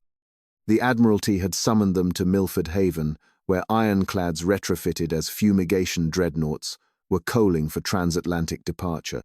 Intelligence from Brazil hinted that Captain Gerilleau's last batteries had fallen silent and that the Tagus blockade now lay in enemy claws. Should the Ant fleet's commandeer fishing vessel, sir, build their own from resin and cane thee, might pour into the mid-Atlantic highlands of ocean as readily as an army crosses sand. The dreadnoughts, fitted with rotating furnaces capable of projecting streams of superheated chloride vapor half a cable's length, were mankind's reply, steel leviathans to scour the sea lanes clean. Aboard HMS Prometheus, the atmosphere mingled confidence and unspoken terror. Deckhands daubed over the ship's crest with a crude emblem, a boot stamping upon an ant. Holroyd, guiding engineers through the chemistry of the volatile salts, watched their faces as he described the insect's redundant neural circuits, its capacity to survive decapitation for hours, its communal vitality. Some listened rapt, others turned away, as if facts might summon phantoms. Da Cunha, wielding a Portuguese-English dictionary, drilled stokers in Portuguese curses now adopted as talismans. At noon on the third day, Prometheus steamed westward in company with 3 sister ships, leaving Welsh cliffs receding into silver haze. Wireless aerials crackled with Admiralty communiques, and the hum of concertina music broadcast for morale. Yet that night, while the sky yet glowed faintly with polar aurora, the flotilla encountered its test. Lookouts reported dark objects ahead, scores of them riding low like seals upon the swell. Searchlights bored tunnels of brilliance through spray, revealing a flotilla of the ant nurseries, bound in kelp and propelled by paddle-like appendages fashioned from driftwood and cartilage. Along their flanks crawled soldier forms wielding resin shields against spindrift. Captain Rathbone ordered the furnaces primed. Twin jets of incandescent vapor roared from Prometheus's prow, sweeping the sea. Barges shriveled, kelp flash ignited, larvae sizzled like fat on iron. The crew whooped until icy droplets, borne back by wind, stung exposed skin and pitted brass fittings. Then a second wave surfaced barges maneuvering in a rough crescent. They tilted, and from their hollow interiors sprang volleys of glassy darts, salt crystals sharpened like stilettos, launched by torsion slings. When the darts struck plating, they shattered, releasing clouds of pale dust. Boatswain Troy, peering over the port combing, inhaled a gust and staggered back, clutching his throat. Minutes later, lesions mottled his cheeks. Rathbone's mouth grew a grim line. Maintain distance. Broadside sweep. Yet as Prometheus veered, water roiled astern. Darts had perforated auxiliary steam lines. Pressure gauges plummeted. Furnaces howled, starved for draft. Within 10 minutes the dreadnought wallowed, speed halved. Sister ships advanced to shield her, their guns spitting starshell over the melee. But more barge clusters emerged, each iteration more intricate. Catapults of whalebone, ballast chambers venting gases for sudden acceleration. Holroyd, on the bridge, felt the deck tremble beneath these impacts and tasted the cruel ingenuity of that collective intellect. The engagement burned through the night.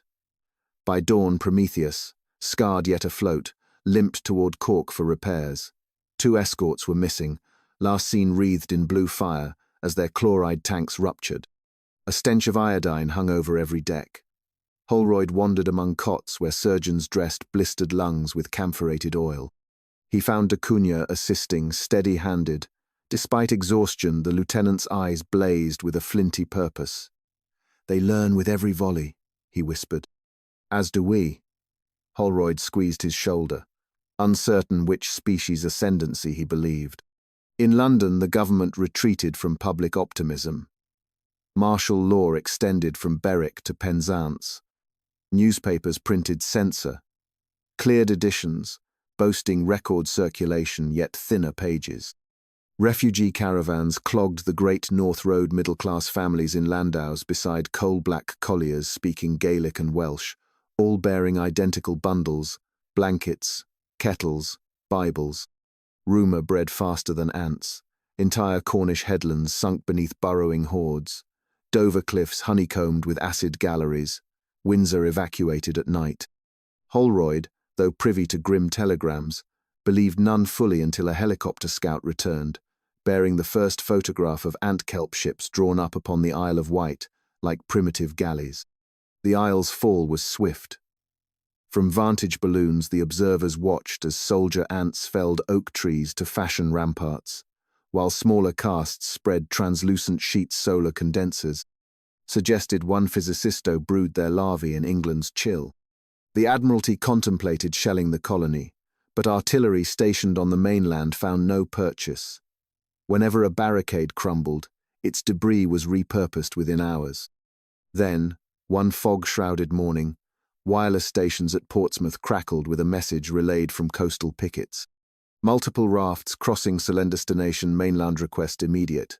The transmission ended abruptly. Over ensuing weeks, South Coast resistance deteriorated. Lime sprayers clogged with resin, rifle barrels warped from sustained heat. Soldiers collapsed, delirious, their skin stippled by invisible stings. As lines folded northward toward Guildford, Holroyd conferred with the Committee of Salvage, a clandestine cadre of academics and artillerymen determined upon drastic sanction. The scheme, codenamed Prometheus Endeavour after the crippled dreadnought, envisioned nothing less than the scuttling of fuel depots ringing London to flood invaded districts with burning petroleum. It was argued that the capital, already half ruined, must become a sacrificial moat to deny the ants passage into the Midlands' industrial heart. Holroyd objected not on moral grounds, which seemed luxuries now, but practical. Firestorms, he argued, would create vacuum columns drawing ants inward, not deter them. Yet the cabinet, cornered by Parliament's remnant and clamorous press, authorised the ignition. On a moonless night, ranks of volunteers, among whom da Cunha insisted on belonging, rode tramlines laden with kerosene kegs. Holroyd accompanied him to Paddington, where rails glistened like wet snakes. They spoke little. When parting, da Cunha pressed into Holroyd's palm a tarnished St. Christopher medal. "For crossings yet to come," he said, then clambered into a wagon destined for Chelsea. At dawn, London burned anew, this time by her own match. Flames leapt from Regent's Canal to the Strand. Glass fronts sagged, molten. St. Paul's Dome shimmered through a furnace-blurred haze. Ant columns at first retreated from heat, but by afternoon observers reported new formations, wading charred streets beneath sheets of wet clay borne aloft like tortoise carapaces. Beneath such cover they advanced, extinguishing embers with punctual efficiency. By nightfall they possessed Westminster. Holroyd, stationed at Cambridge for ordnance research, received the news with a hollow heart. Conflagration had only fed the enemy minerals and left Britain's chief metropolis a hot sepulchre. Yet among the crimson dispatches arrived one slender thread of hope. Da Cunha's demolition team at Chelsea had survived by taking refuge in a sub-basement where gas mains intersected sewer headings. There they discovered an odd vulnerability. Ant scouts, accustomed to venting their poison within earthen burrows, suffered grievously amid dense methane pockets. Several succumbed to asphyxiation before reaching the men. If subterranean gas could be concentrated strategically, perhaps man might contrive a counter-breath to suffocate the invaders' lungless circulatory. Thus began the War of Vapours. Over May and June, Holroyd supervised the sealing of disused coal pits across Derbyshire, diverting coke oven effluent into labyrinthine seams. Da Cunha, promoted to major by field decree, commanded canal brigades distributing powdered quicklime to be slaked at short notice, generating choking clouds. Reports from contested zones reflected mixed success. Some tunnels collapsed prematurely, entombing ants and miners alike. Others vented back along unintended fissures, poisoning cattle miles distant. But along the Trent Valley the ants faltered, their carapaces filmed with crystalline silt, their motions sluggish. It seemed at last the war had found its stalemate. Late summer brought a quiet, unlike any Holroyd had endured. Skies, once thick with smoke, stretched mild and gold. Hedgerows bristled with berries none dared pick. Reconnaissance kites drifted daily above contested frontiers, reporting sparse activants withdrawn into compact strongholds, perhaps evolving new stratagems. Humanity, ragged yet unbowed, exploited reprieve, sowing late seed on reclaimed fields, overhauling locomotives into ambulances, erecting wireless masts that twined like humorless maypoles against September blue. One evening, da Cunha found Holroyd upon the parapet of Nottingham Castle, eyes strained toward a horizon pricked by watchfires. The lieutenant bore a telegram sealed in red, a message intercepted from neutral cables between New York and Buenos Aires. South American astronomers, scanning Mars for comet transits, recorded anomalous Floresa code, they insisted, correlated with Earth's new insect war. "Is it possible," da Cunha asked quietly, "our adversary is no longer confined to this planet?" Holroyd smiled wanly. "Wells, my countryman, once imagined cylinders from Mars. How ironic if we send to that star our own chronicle of defeat." They stood while lamps below flickered on, dotting streets where children played unafraid for the first time in months. "Listen," Holroyd said. The air bore only cricket cheer and distant church clock. Yet in that silence his mind fashioned again the spectre of mandibles ticking beneath soil, counting beats until frost lost its grip. "We have time," da Cunha ventured. "Time to learn," Holroyd conceded, "and to prepare the next resistance. The ants taught me that adaptation is the price of existence. We pay or perish." He fingered the St. Christopher, warm from his pocket, and gazed at constellations whitening overhead. Among them glittered the red dot of Mars, remote, inscrutable. Somewhere, across voids he dared not measure. Perhaps other intelligences watched this fragile duel writ small upon a whirling sphere. Perhaps they weighed probabilities, placing wagers upon chitin or flesh. Holroyd lifted his chin, meeting their hypothetical gaze with weary defiance. Below, locomotive whistles exchanged signals midnight coal convoys northbound, grain wagons south. Humanity, restless, industrious, imperfect, moved still across its wounded land, pursuing hope through smoke and hazard. Holroyd felt kin to every footstep. Whatever verdict evolution rendered, posterity would not say mankind surrendered without comprehension. High above, meteors traced silent fire, and for one heartbeat he imagined them spores, seeding unknowable futures. The earth turned, indifferent. Holroyd breathed the cool night air, stamped his boots against gathering dew, and returned to his maps intent upon redesigning tomorrow before mandibles tapped once more upon the gates of dawn. Snow came early and lingered like an occupying army. In December, the spent fields between Nottingham and Sheffield lay crusted beneath pewter skies, and the lime dust trenches built to belch suffocating vapor at a moment's call stood mute, their siphons frozen. The ants withdrew altogether from the surface. Only the faint tremor of earth at dusk betrayed the subterranean furnaces in which they tempered some fresh device. Holroyd spent those weeks in a drafty laboratory annexed to the university, analyzing the crystalline residue from dead soldier ants. Each shard fluoresced briefly under cathode beams, releasing a perfume curiously reminiscent of bruised geranium. In that scent, he detected phenols unknown to European flora. It was as though the enemy were distilling the very chemistry of an alien botany. On 12th night, da Cunha burst in, coat powdered with sleet, clutching a parcel recently smuggled through the Surrey cordon. Inside lay a leather field book, edges singed, cover stamped with the coat of arms of the Brazilian Navy. Across the flyleaf sprawled a fevered hand. Gerilleau River, Plate Squadron. Holroyd's throat tightened as he turned brittle pages filled with spidery Portuguese. The last entry, dated 8 months prior, described a forced march through mangrove swamps, constant assaults from winged males the size of wrens, and a cryptic note. Queen, mothers born north on living raft seek. Colder latitudes find the iron. After that, only an ink blot dragged by rain. Da Cunha's jaw set. He lived longer than we feared. Perhaps he yet lives. Holroyd doubted, but the notion that Gerilleau's warnings had crossed oceans lent grim weight to the war's geography. If the queens sought iron, what storehouses beneath English hills might they already be tunneling toward? February thaw revealed the answer. Near Rotherham, an ordnance mine collapsed into a labyrinth of hexagonal shafts extending miles. Survey teams lowered lamps and returned ashen.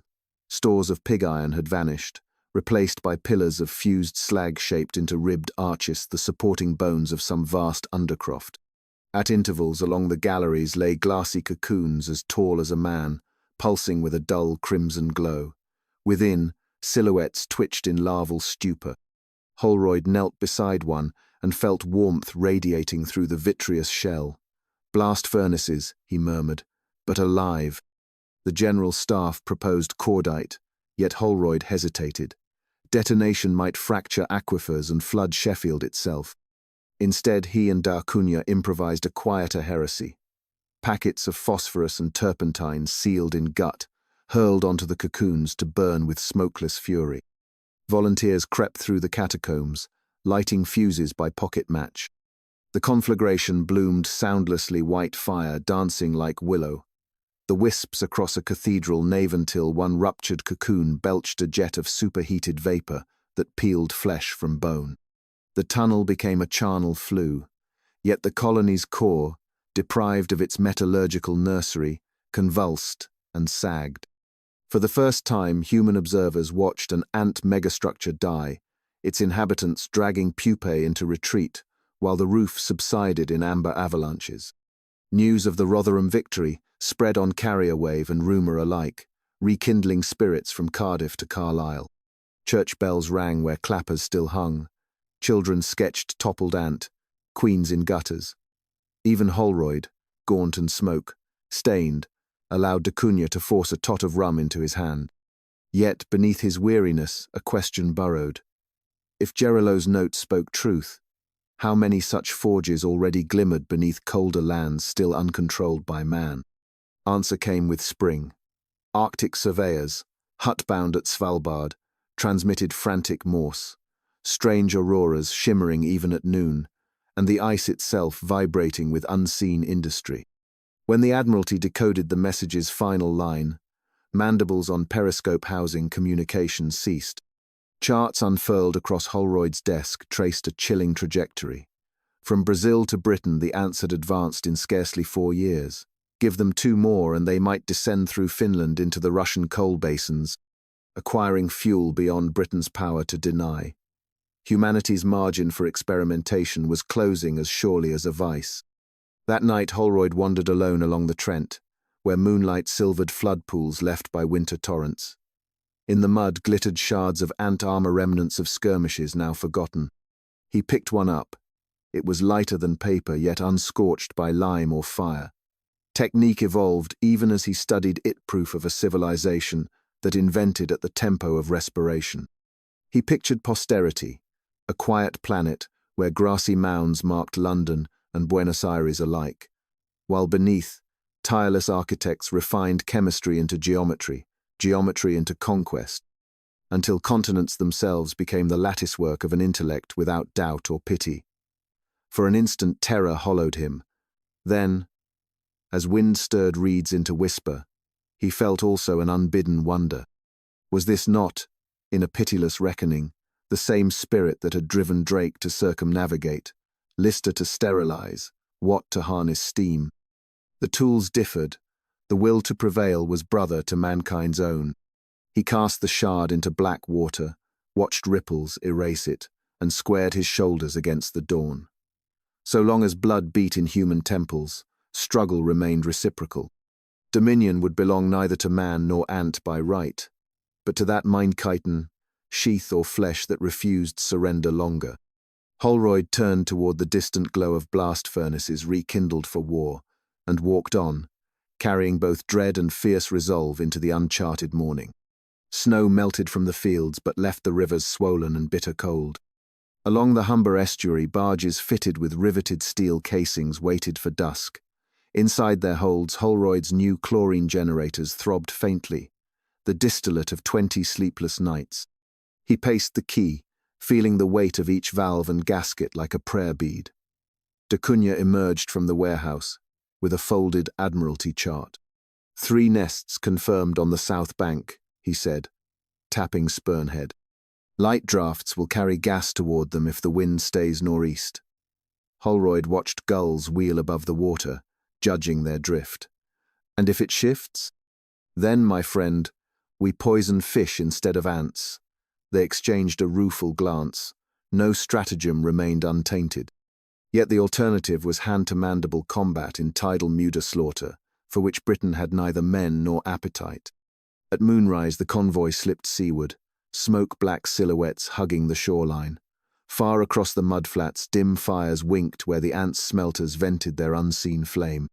Holroyd felt the uncanny quiet inside his mask, each breath rasping through gauze soaked in honeyed sodium thiosulfate. He fired a magnesium flare. Its white glare revealed an incoming wave of soldier ants' breast, high to a man, their front ranks bearing aft. Angled chitin plates that deflected bullets like slate. The barge's nozzles hissed. A yellow cloud spilled over the rail, crawled low along the sand, and rolled toward the enemy line. Ant vanguards met it without pause. Mandibles gaped, legs churned, and then the formation stalled, convulsed, collapsed in sections as though an invisible wire had sliced through thoraxes. But flanking detachments disengaged, circled wide, and dashed for the vessel's unprotected sterns with terrifying speed. D'Acunha's whistle shrilled. Fusiliers unleashed grapeshot from makeshift swivel guns. Pellets rang off armor, clipped feelers, burst limb joints. A stunned ant toppled onto a hose coupling, its jagged limbs gouging brass. Chlorine blew backward, a green whip that lashed deck crew. Men gagged behind their masks. One stumbled overboard, thrashing until the current bore him beneath. Holroyd kicked the dead ant aside and clamped the breach with an oil-soaked rag. Through fogged lenses he saw D'Acunha wrestling at the wheel, drawing barges into the deeper channel where the cloud could not cling. By dawn only 2 vessels remained fit to steam. Yet upon the flats thousands of rigid husks glittered in the rising light, and beyond them the smelter fires had guttered to ash. A victory, murmured Holroyd, voice raw. A skirmish, D'Acunha answered. Queen's Nest inland, drones can fly. They headed upriver toward Hull, bearing both triumph and the stench of chlorine. Telegrams from Whitehall praised the engagement, yet demanded proof of finality. Holroyd unfurled his personal map, pins marking each outbreak across Europe, beetroot fields of Belgium devoured overnight, a Norwegian copper mine stripped to quartz. Vectors converged upon the industrial heartlands like spokes to a hub. They are not besieging nations, he said, during a hastily convened Royal Society session. They are besieging coal, iron, and saltpeter. They ignore hamlets unless those hamlets stand upon ore. A dour geologist asked whether insect instinct alone explained such discrimination. Holroyd hesitated, recalling the ribbed slag arches under Rotherham and the forged braces shaped to human proportions. Instinct, perhaps, but guided by reason ever sharpening against our own. A hush fell. Even the chandeliers seemed to dim. Weeks later, a telegram arrived from a telegraph hut in the Pennines, written in a clerk's trembling hand. Night sky alive with drones. Ironstone quarries overrun. Lancashire-Yorkshire line severed near Standedge Tunnel. That same evening, D'Acunha arrived unannounced, uniform torn, bearing a half-melted survey transit. They are setting mirrors on the moors, he panted. Polished hematite facets, angled by dozens of workers. Sunlight strikes, the beam scorches gorse. They are building a heliograph network. Holroyd imagined a lattice of reflected rays flashing orders across miles faster than any carrier pigeon. Where humans relied on copper conductors, the ants welded mirrors from scavenged metals, harnessing the one resource England could neither confiscate nor cloud: the sun. Parliament authorized the unthinkable. Dynamite charges along coal seams, intentional flooding of pit galleries to deny fuel. Miners wept to drown their life's labor. But explosion after explosion sent black geysers sky high, and rivers rerouted themselves through shafts like arteries opened to bleed. In Manchester, soot-coated crowds cheered when the first ant convoy laden with pilfered ingots found its tunnel collapsed and had perforce to surface into a hail of Martini Henry fire. Yet for every denial, another seam lay elsewhere. Britain bristled with buried treasure, and every blast cost time. Across the Atlantique cables came rumors that colonies had breached the Appalachians and were sniffing the Pennsylvanian coalfields. The war was now hemispheric. During a rare lull, Holroyd retreated to Cambridge to revisit Galton's early speculations on insect society. Alone in the echoing library, he leafed brittle pages, pondering whether ants possessed imagination, whether, upon the raising of a nest, they envisioned alternate models more resilient. He felt suddenly young and insignificant, as if walking unwitting across the blueprint of an intellect larger than empires. A porter found him at dawn asleep amid stacks, a line of ink across his cheek like a scar. Spring lengthened into a torpid summer, heavy with thunder yet parched of rain. One afternoon, lightning struck a signal tower in Derbyshire, felling telegraph wires across a gulch already riven by ant tunnels. Sparks cascaded into the darkness. Moments later, the ground erupted, a geyser of incandescent gas that swallowed 2 hamlets and an entire company of sappers.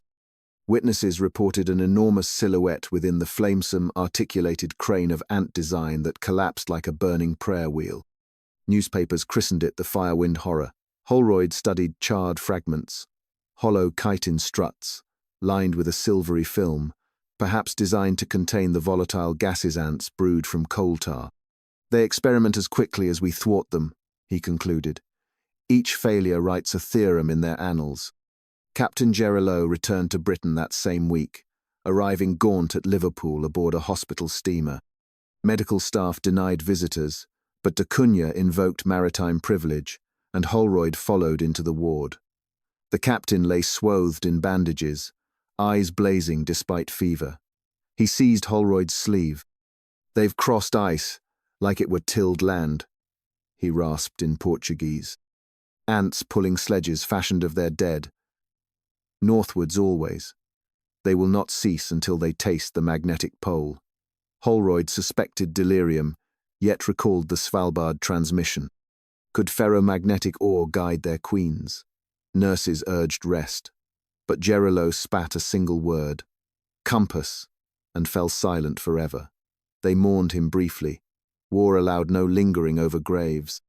By August, the heliograph network spanned from Leeds to the Severn Valley. Sun flashes flickered on hillsides at dawn, ordinary people shrinking from the brilliance like pagans before a new deity. Holroyd proposed a counter-trick. Arrays of convex lenses fashioned from cheap bottle glass, arranged to scatter beams randomly into the sky, flooding the ants' signal paths with noise. Volunteers erected clumsy towers atop every textile mill. Mornings became kaleidoscopes. Sunlight shattered into myriad shards that dazzled both ant and man. Reports suggested confusion among the ranks below.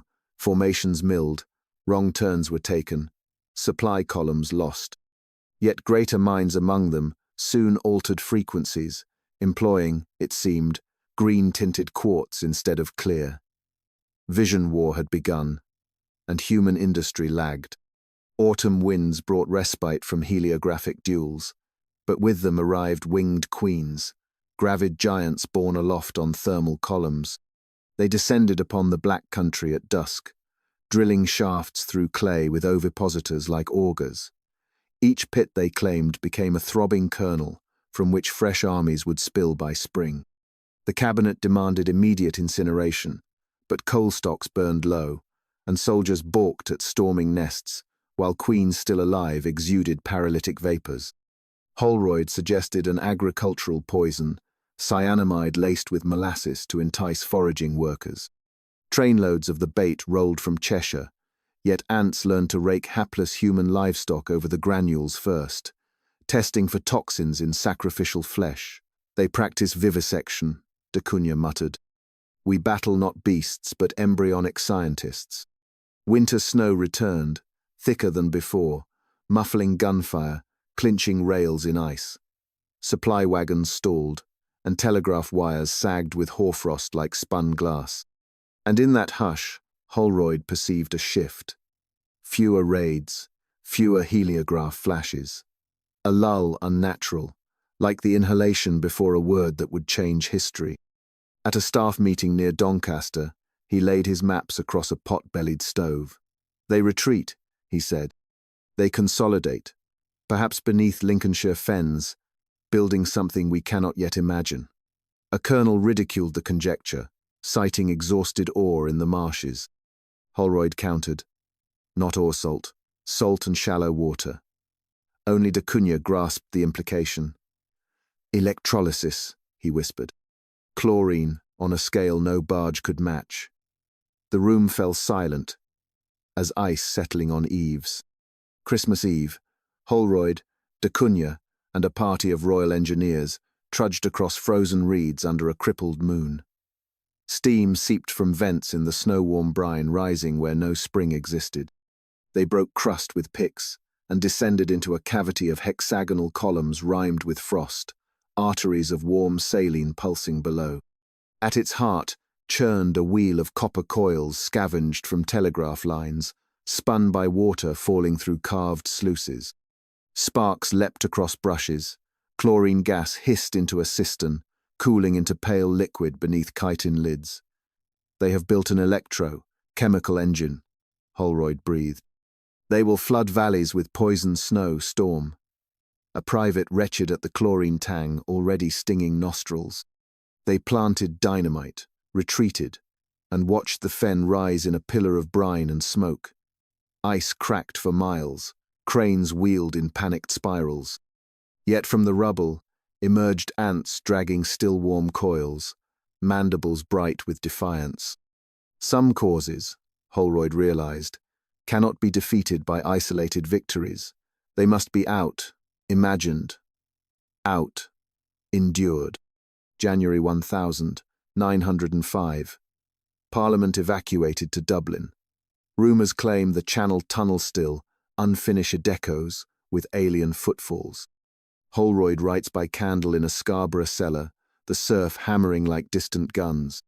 If these pages reach any free city, he concludes, know that the struggle requires not only powder, but the ceaseless exploration of principle. Our adversary teaches us, by terror, the price of complacency. Nature grants dominion to no single form.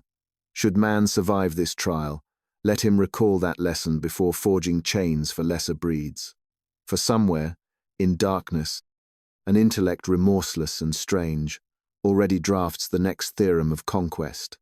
He blots the ink, folds the manuscript, and hands it to da Cunha for dispatch via fishing, smack-bound for Norwayoni ember of warning lofted into the uncertain century. Holroyd rose with the pale dawn, eyelids gritty from half-sleep, to find the river locked in a viscous calm that threw back a mirror image of smokeless funnels and a skeletal ridge of forest. Somewhere aft, Gerilleau quarrelled with the boiler stoker about fuel reserves, his voice cracked by unspoken fears. Holroyd lingered at the rail, watching leaf-cut fragments drifting like green confetti upon the current. Each scrap bore a brace of ant-smaller cousins. Perhaps, to the giants that had seized his imagination, working in orderly silence toward destinations unseen. He considered the manuscript now hidden in da Cunha's sea chest, and wondered whether the slim fishing smack would ever thread the Atlantic storms to reach Norway, whether any civil servant in London would read a parchment spotted with Amazonian mildew and believe. The notion of distance, once comforting, chilled him. Truth, he realized, might perish in the very act of traveling. That afternoon, the gunboat nosed into a narrowing gut where mangroves leaned conspiratorially across the water. A film of dead insects formed a silent scum. When the paddles churned it, an acrid odor rose that stung the eyes and recalled laboratory carbolic. Gerilleau ordered half speed, then dead slow, while da Cunha and two sailors went forward with poles, testing depth. Their splashes stirred something beneath the surface worm-like ripples that converged upon the hull and vanished. Holroyd, peering over, fancied he saw pale tendrils of fungus waving upward in the tea-coloured gloom, as though the very riverbed had become a living mat. An hour later, the propeller jammed. By lantern light, They found the blades smeared with viscous fibers that clung like boiled hemp and reeked of formic acid. "Roots," d'Acunha proposed, but his face betrayed uncertainty. Holroyd knelt, took a sliver between forceps, and felt it twitch no vegetation, but segmented filaments, each thread a chain of larval ants fused into rope. Repairs consumed the night. Lumps of camphor were burned in the engine room for the men's nerves. Still, every so often a sailor gave a startled oath, slapped an ankle, and showed a reddening welt that rose in moments to a livid bubble. By dawn, 3 stokers lay wrapped in damp sheets, pulse fluttering, breathing rapid as terrier pups. Gerilleau paced the deck like an officer awaiting court-martial. "I cannot steam back through a tide that eats iron," he whispered to Holroyd, voice raw. "Nor can I go forward. We are a cork between millstones." Holroyd, seized by a paradoxical calm, noted the birds. All the usual riot of shrike and oriole had fallen mute. Only a black-capped vulture wheeled overhead, riding upriver as though drawn on invisible rails. In that moment he accepted that these advancing insects were no longer a curiosity but a phenomenon reshaping biology and geopolitics alike. The gunboat, with its single gun and dwindling coal, mattered no more than a knight-errant's lance before a modern artillery piece. Mid-morning brought them to what charts denoted as Fort Aleixo, a derelict Portuguese blockhouse atop a clay bluff. Smoke coiled lazily from its loopholes. Expecting refugees, they whistled and hailed, but no reply came, save the echo of tin roofs cooling in the sun. A landing party went ashore armed with cutlasses soaked overnight in paraffin oil, a precaution deemed sensible, if unproven. Holroyd insisted on accompanying them. Scientific duty, he argued, outweighed personal safety. They found the courtyard littered with rifles, all barrels clogged with a gummy substance that had hardened to stone. A mule, drained of color and life, stood rigid against a post, its hide riddled by pinhead perforations through which organs had been delicately removed. Yet nowhere did the triumphant hordes show themselves. It was as though the ants, having consumed the garrison's contents, had moved on like a traveling metropolis, leaving only architecture as testimony. In the commandant's office, a single survivor crouched behind an overturned desk. He was Paraguayan by accent, delirious from thirst, and slick with prickly sweat whose odor made Holroyd step back involuntarily. The man rambled of white rain falling each night, settling in drifts along roof beams, of drum beats made by insect jaws upon metal, of an ambassador, ant larger than a man's forearm, bedecked in fungal lace, that had inspected him, antennae brushing his eyelids before pronouncing some invisible verdict. When water was brought, he drank with frantic gulps, then convulsed, crimson froth blooming on his lips. Holroyd could only record the symptoms, recognizing tetanic seizure induced by venom of unprecedented potency. At burial, Gerilleau crossed himself, yet omitted the final shovel of earth, leaving the corpse's boots exposed, a token, perhaps, to guide his own soul should it soon require similar passage. Storm clouds stacked upon the western horizon, coppery undersides flashing with internal fire. Gerilleau resolved to quit the creek before wind and current trapped them against the bluff. Engines thrashed, the gunboat pivoted in the choke of mangroves. For 20 minutes they made respectable headway. Then, from aft, arose a clatter like hail upon Tynants, dislodged from the anchor chain, now pouring across deck plates in a glittering avalanche. D'Acunha barked orders, kerosene was dashed. Flames whooshed. The conflagration consumed paint and varnish, set signal flags ablaze, but the ants merely blackened, burst, and released a vapor that filled lungs with needle points. Holroyd, half-blind, grabbed a speaking trumpet and shouted coordinates to the helmsman, though he doubted the man could hear above the combined roar of fire and insect tumult. When rain came, it was tropical and absolute. Fire gutters sputtered out, steam columns rose, and in their wake, ants drifted motionless, yet fresh ranks emerged from scuppers as though conjured from iron itself.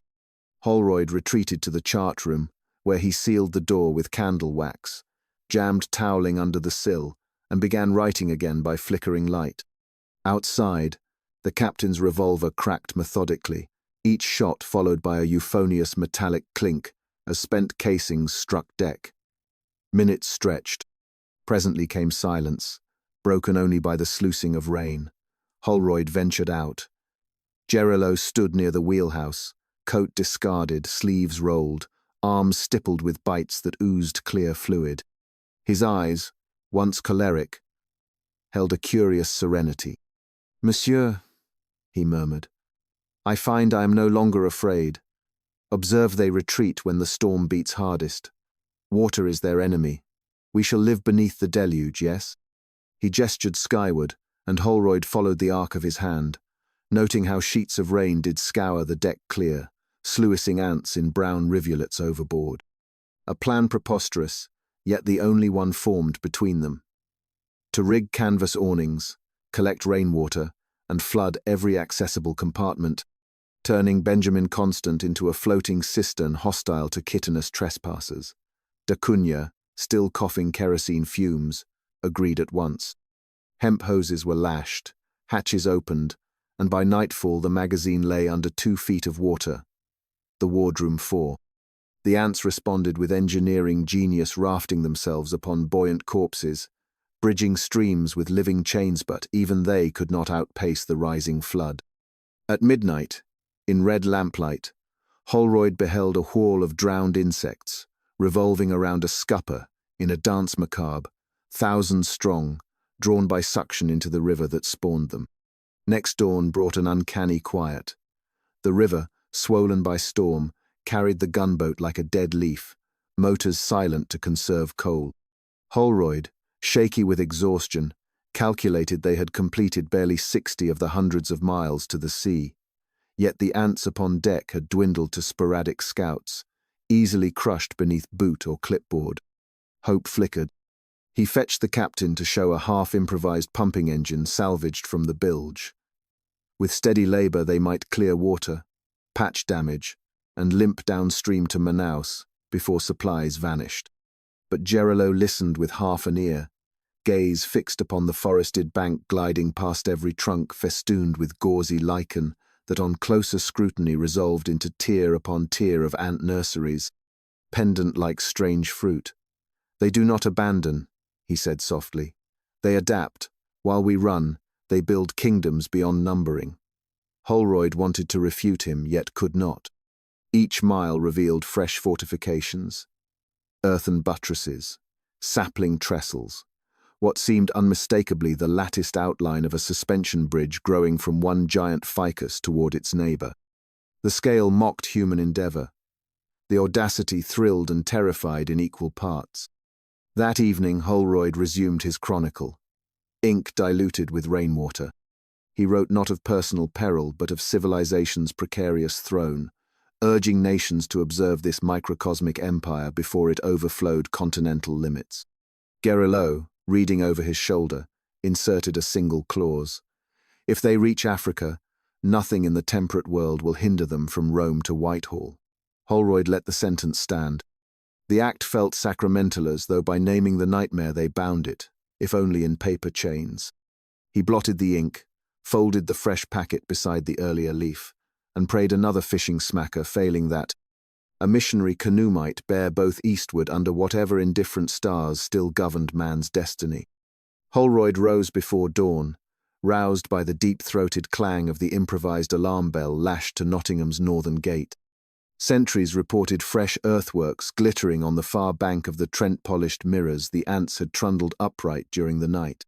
In the blue half-light, each disk winked like a mineral sun, catching the first rays and relaying them eastward in silent colloquy. The heliograph net was alive again, and that meant a coordinated push would follow. He found Da Cunha beside the limbers, coat unbuttoned, poring over the newest sketch map marked in crimson ink. The lieutenant's gloved finger traced a jagged arc from the demolished Rotherham furnaces down through Newark and east, to the marshlands they had flooded weeks before. "They are shifting weight," he said between white breaths. "When these mirrors converge, we shall meet more than scouts, perhaps the queens themselves." Holroyd nodded, gaze fixed on the nearest disk. Clouds drifted, dimming the beam. and he wondered if he watched some vast calculating engine every reflection. A digitadding, regrouping, testing the defenses of an obstinate race. The previous evening's council had resolved upon a desperate stroke to ignite the abandoned oil shale layers beneath the fen country and roll a subterranean firewave southeast, starving the ants of brine and soft mineral. The plan demanded two ingredients still scarce: blasting gelignite and someone to guide the fuses through gallery after gallery already half colonized by chitinous sentries. Holroyd had volunteered without hesitation. Da Cunha had volunteered in the same breath. Command sanctioned the sortie at midnight, and now, with the sun creeping higher, the small detachment waited for the engine built from patchwork locomotive parts to rattle them toward Lincolnshire. The armoured dray snorted out of the cobbled yard, horses replaced by a wheezing alcohol motor that left a tang of sour mash hanging behind. 8 men rode within: 3 Royal Engineers, a chemist from Cambridge, 2 miners, and the 2 veterans of the Benjamin Constant. Cases of gelignite, fused and waxed, clanked like feverish clockwork over the ruts. Holroyd kept his satchel on his knees, the St. Christopher medal, Gerilleau's scorched logbook, and a tin cylinder holding his final manuscript ready for dispatch, should they fail. He spent the jarring march rehearsing the procedure: charge, tamp, primer, 50, pace retreat, repeat. Nothing novel save that the galleries belonged to an intelligence ready to counter. By noon they reached the shallow valley, where the shale beds winked through peat like ebon glass. The ants' presence was subtle here: a dusting of resin at burrow rims, occasional soldier husks gnawed hollow by frost. But the silence seemed to pulse. The dray halted at a break in the turf where a pit opened wide enough to swallow a hayrick. Steam plumed faintly from the darkness, carrying the familiar odour of formic acid blended with brine. The miners rigged a rope ladder and descended first, carbide lamps splashing pale crescents along walls that sparkled with crystalline salt. Holroyd followed, boots squeaking on rungs slimed with condensate. 30 feet down the shaft widened into a vaulted corridor whose ceiling bore reinforcing ribs, not of timber, but of iron plates riveted through with living ligatures of fungal fibre. The ants had learned metallurgy and mycology in tandem. They advanced single file, Da Cunha rear guard, gelignite slung in canvas packs. Every 100 yards a miner set a charge, pushed detonator leads through drill holes, then daubed the spot with a smear of tar that reeked of camphor bait to lure workers toward oblivion. Holroyd planted the final charge near a cistern where a copper wheel churned, splitting salt water into brown chlorine and hydrogen bubbles that popped like boiling porridge. He hesitated, watching the wheel's slow majesty. Here was proof of design rivaling human workshops, sprung from instinct honed by centuries of blind selection. Destroying it felt, for a blink, like book burning. Then he pictured Derby, Sheffield, York cities already half ghost and jammed the detonator home. As they retraced their path, a distant clatter sounded, like hail on sheet iron. First one worker, then a phalanx emerged, mandibles red-tipped, legs splayed to spring. Da Cunha opened with his revolver. The chemist hurled a jar of phosphorus, and the tunnel burst into angry green light. Smoke churned, ants crisped, yet their comrades scuttled over the charred toeholds without pause. "Move!" the lieutenant shouted, grabbing Holroyd's collar. They scattered up the ladder seconds ahead of the foremost soldier, which lunged and missed, falling back into the fireline just as the first charge rippled through the bedrock. An orange plume belched skyward, followed by another, until the valley's crust bulged, then cracked, releasing a roar that drowned both engines and screams. Flames raced fissures beneath peat, igniting trapped gases into snapping thunderclaps. The dray lurched, wheels sank as ground liquefied. The chemist, caught too near an exhaust vent, vanished in a vortex of steam. Holroyd felt heat glass, his eyelashes, smelled singed hair, but Da Cunha dragged him clear. They stumbled uphill, until breath failed and turned.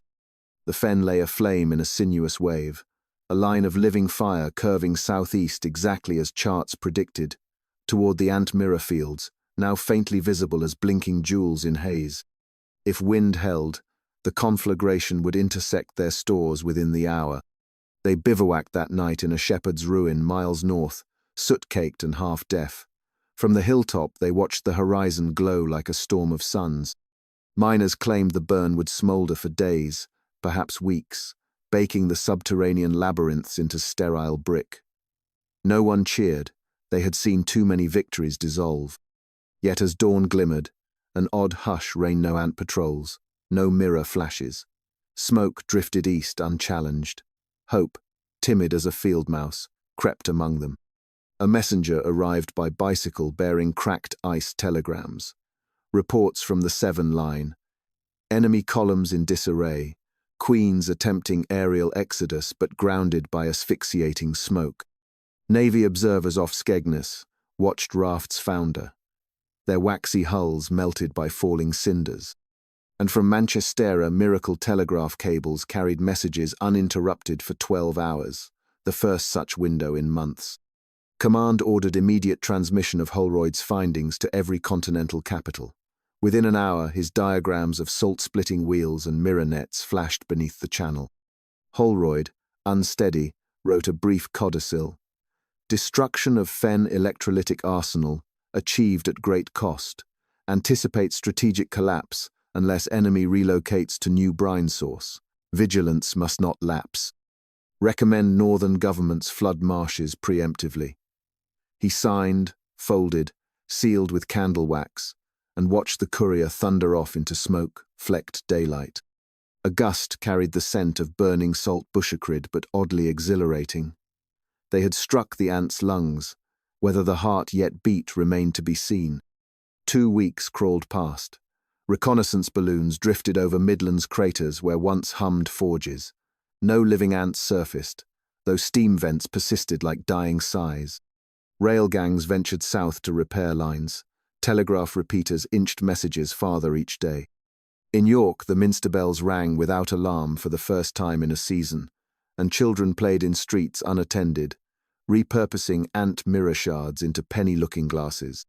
Holroyd experienced the fragile euphoria of survivors, wandering a battlefield after armistice, yet resilience bred caution.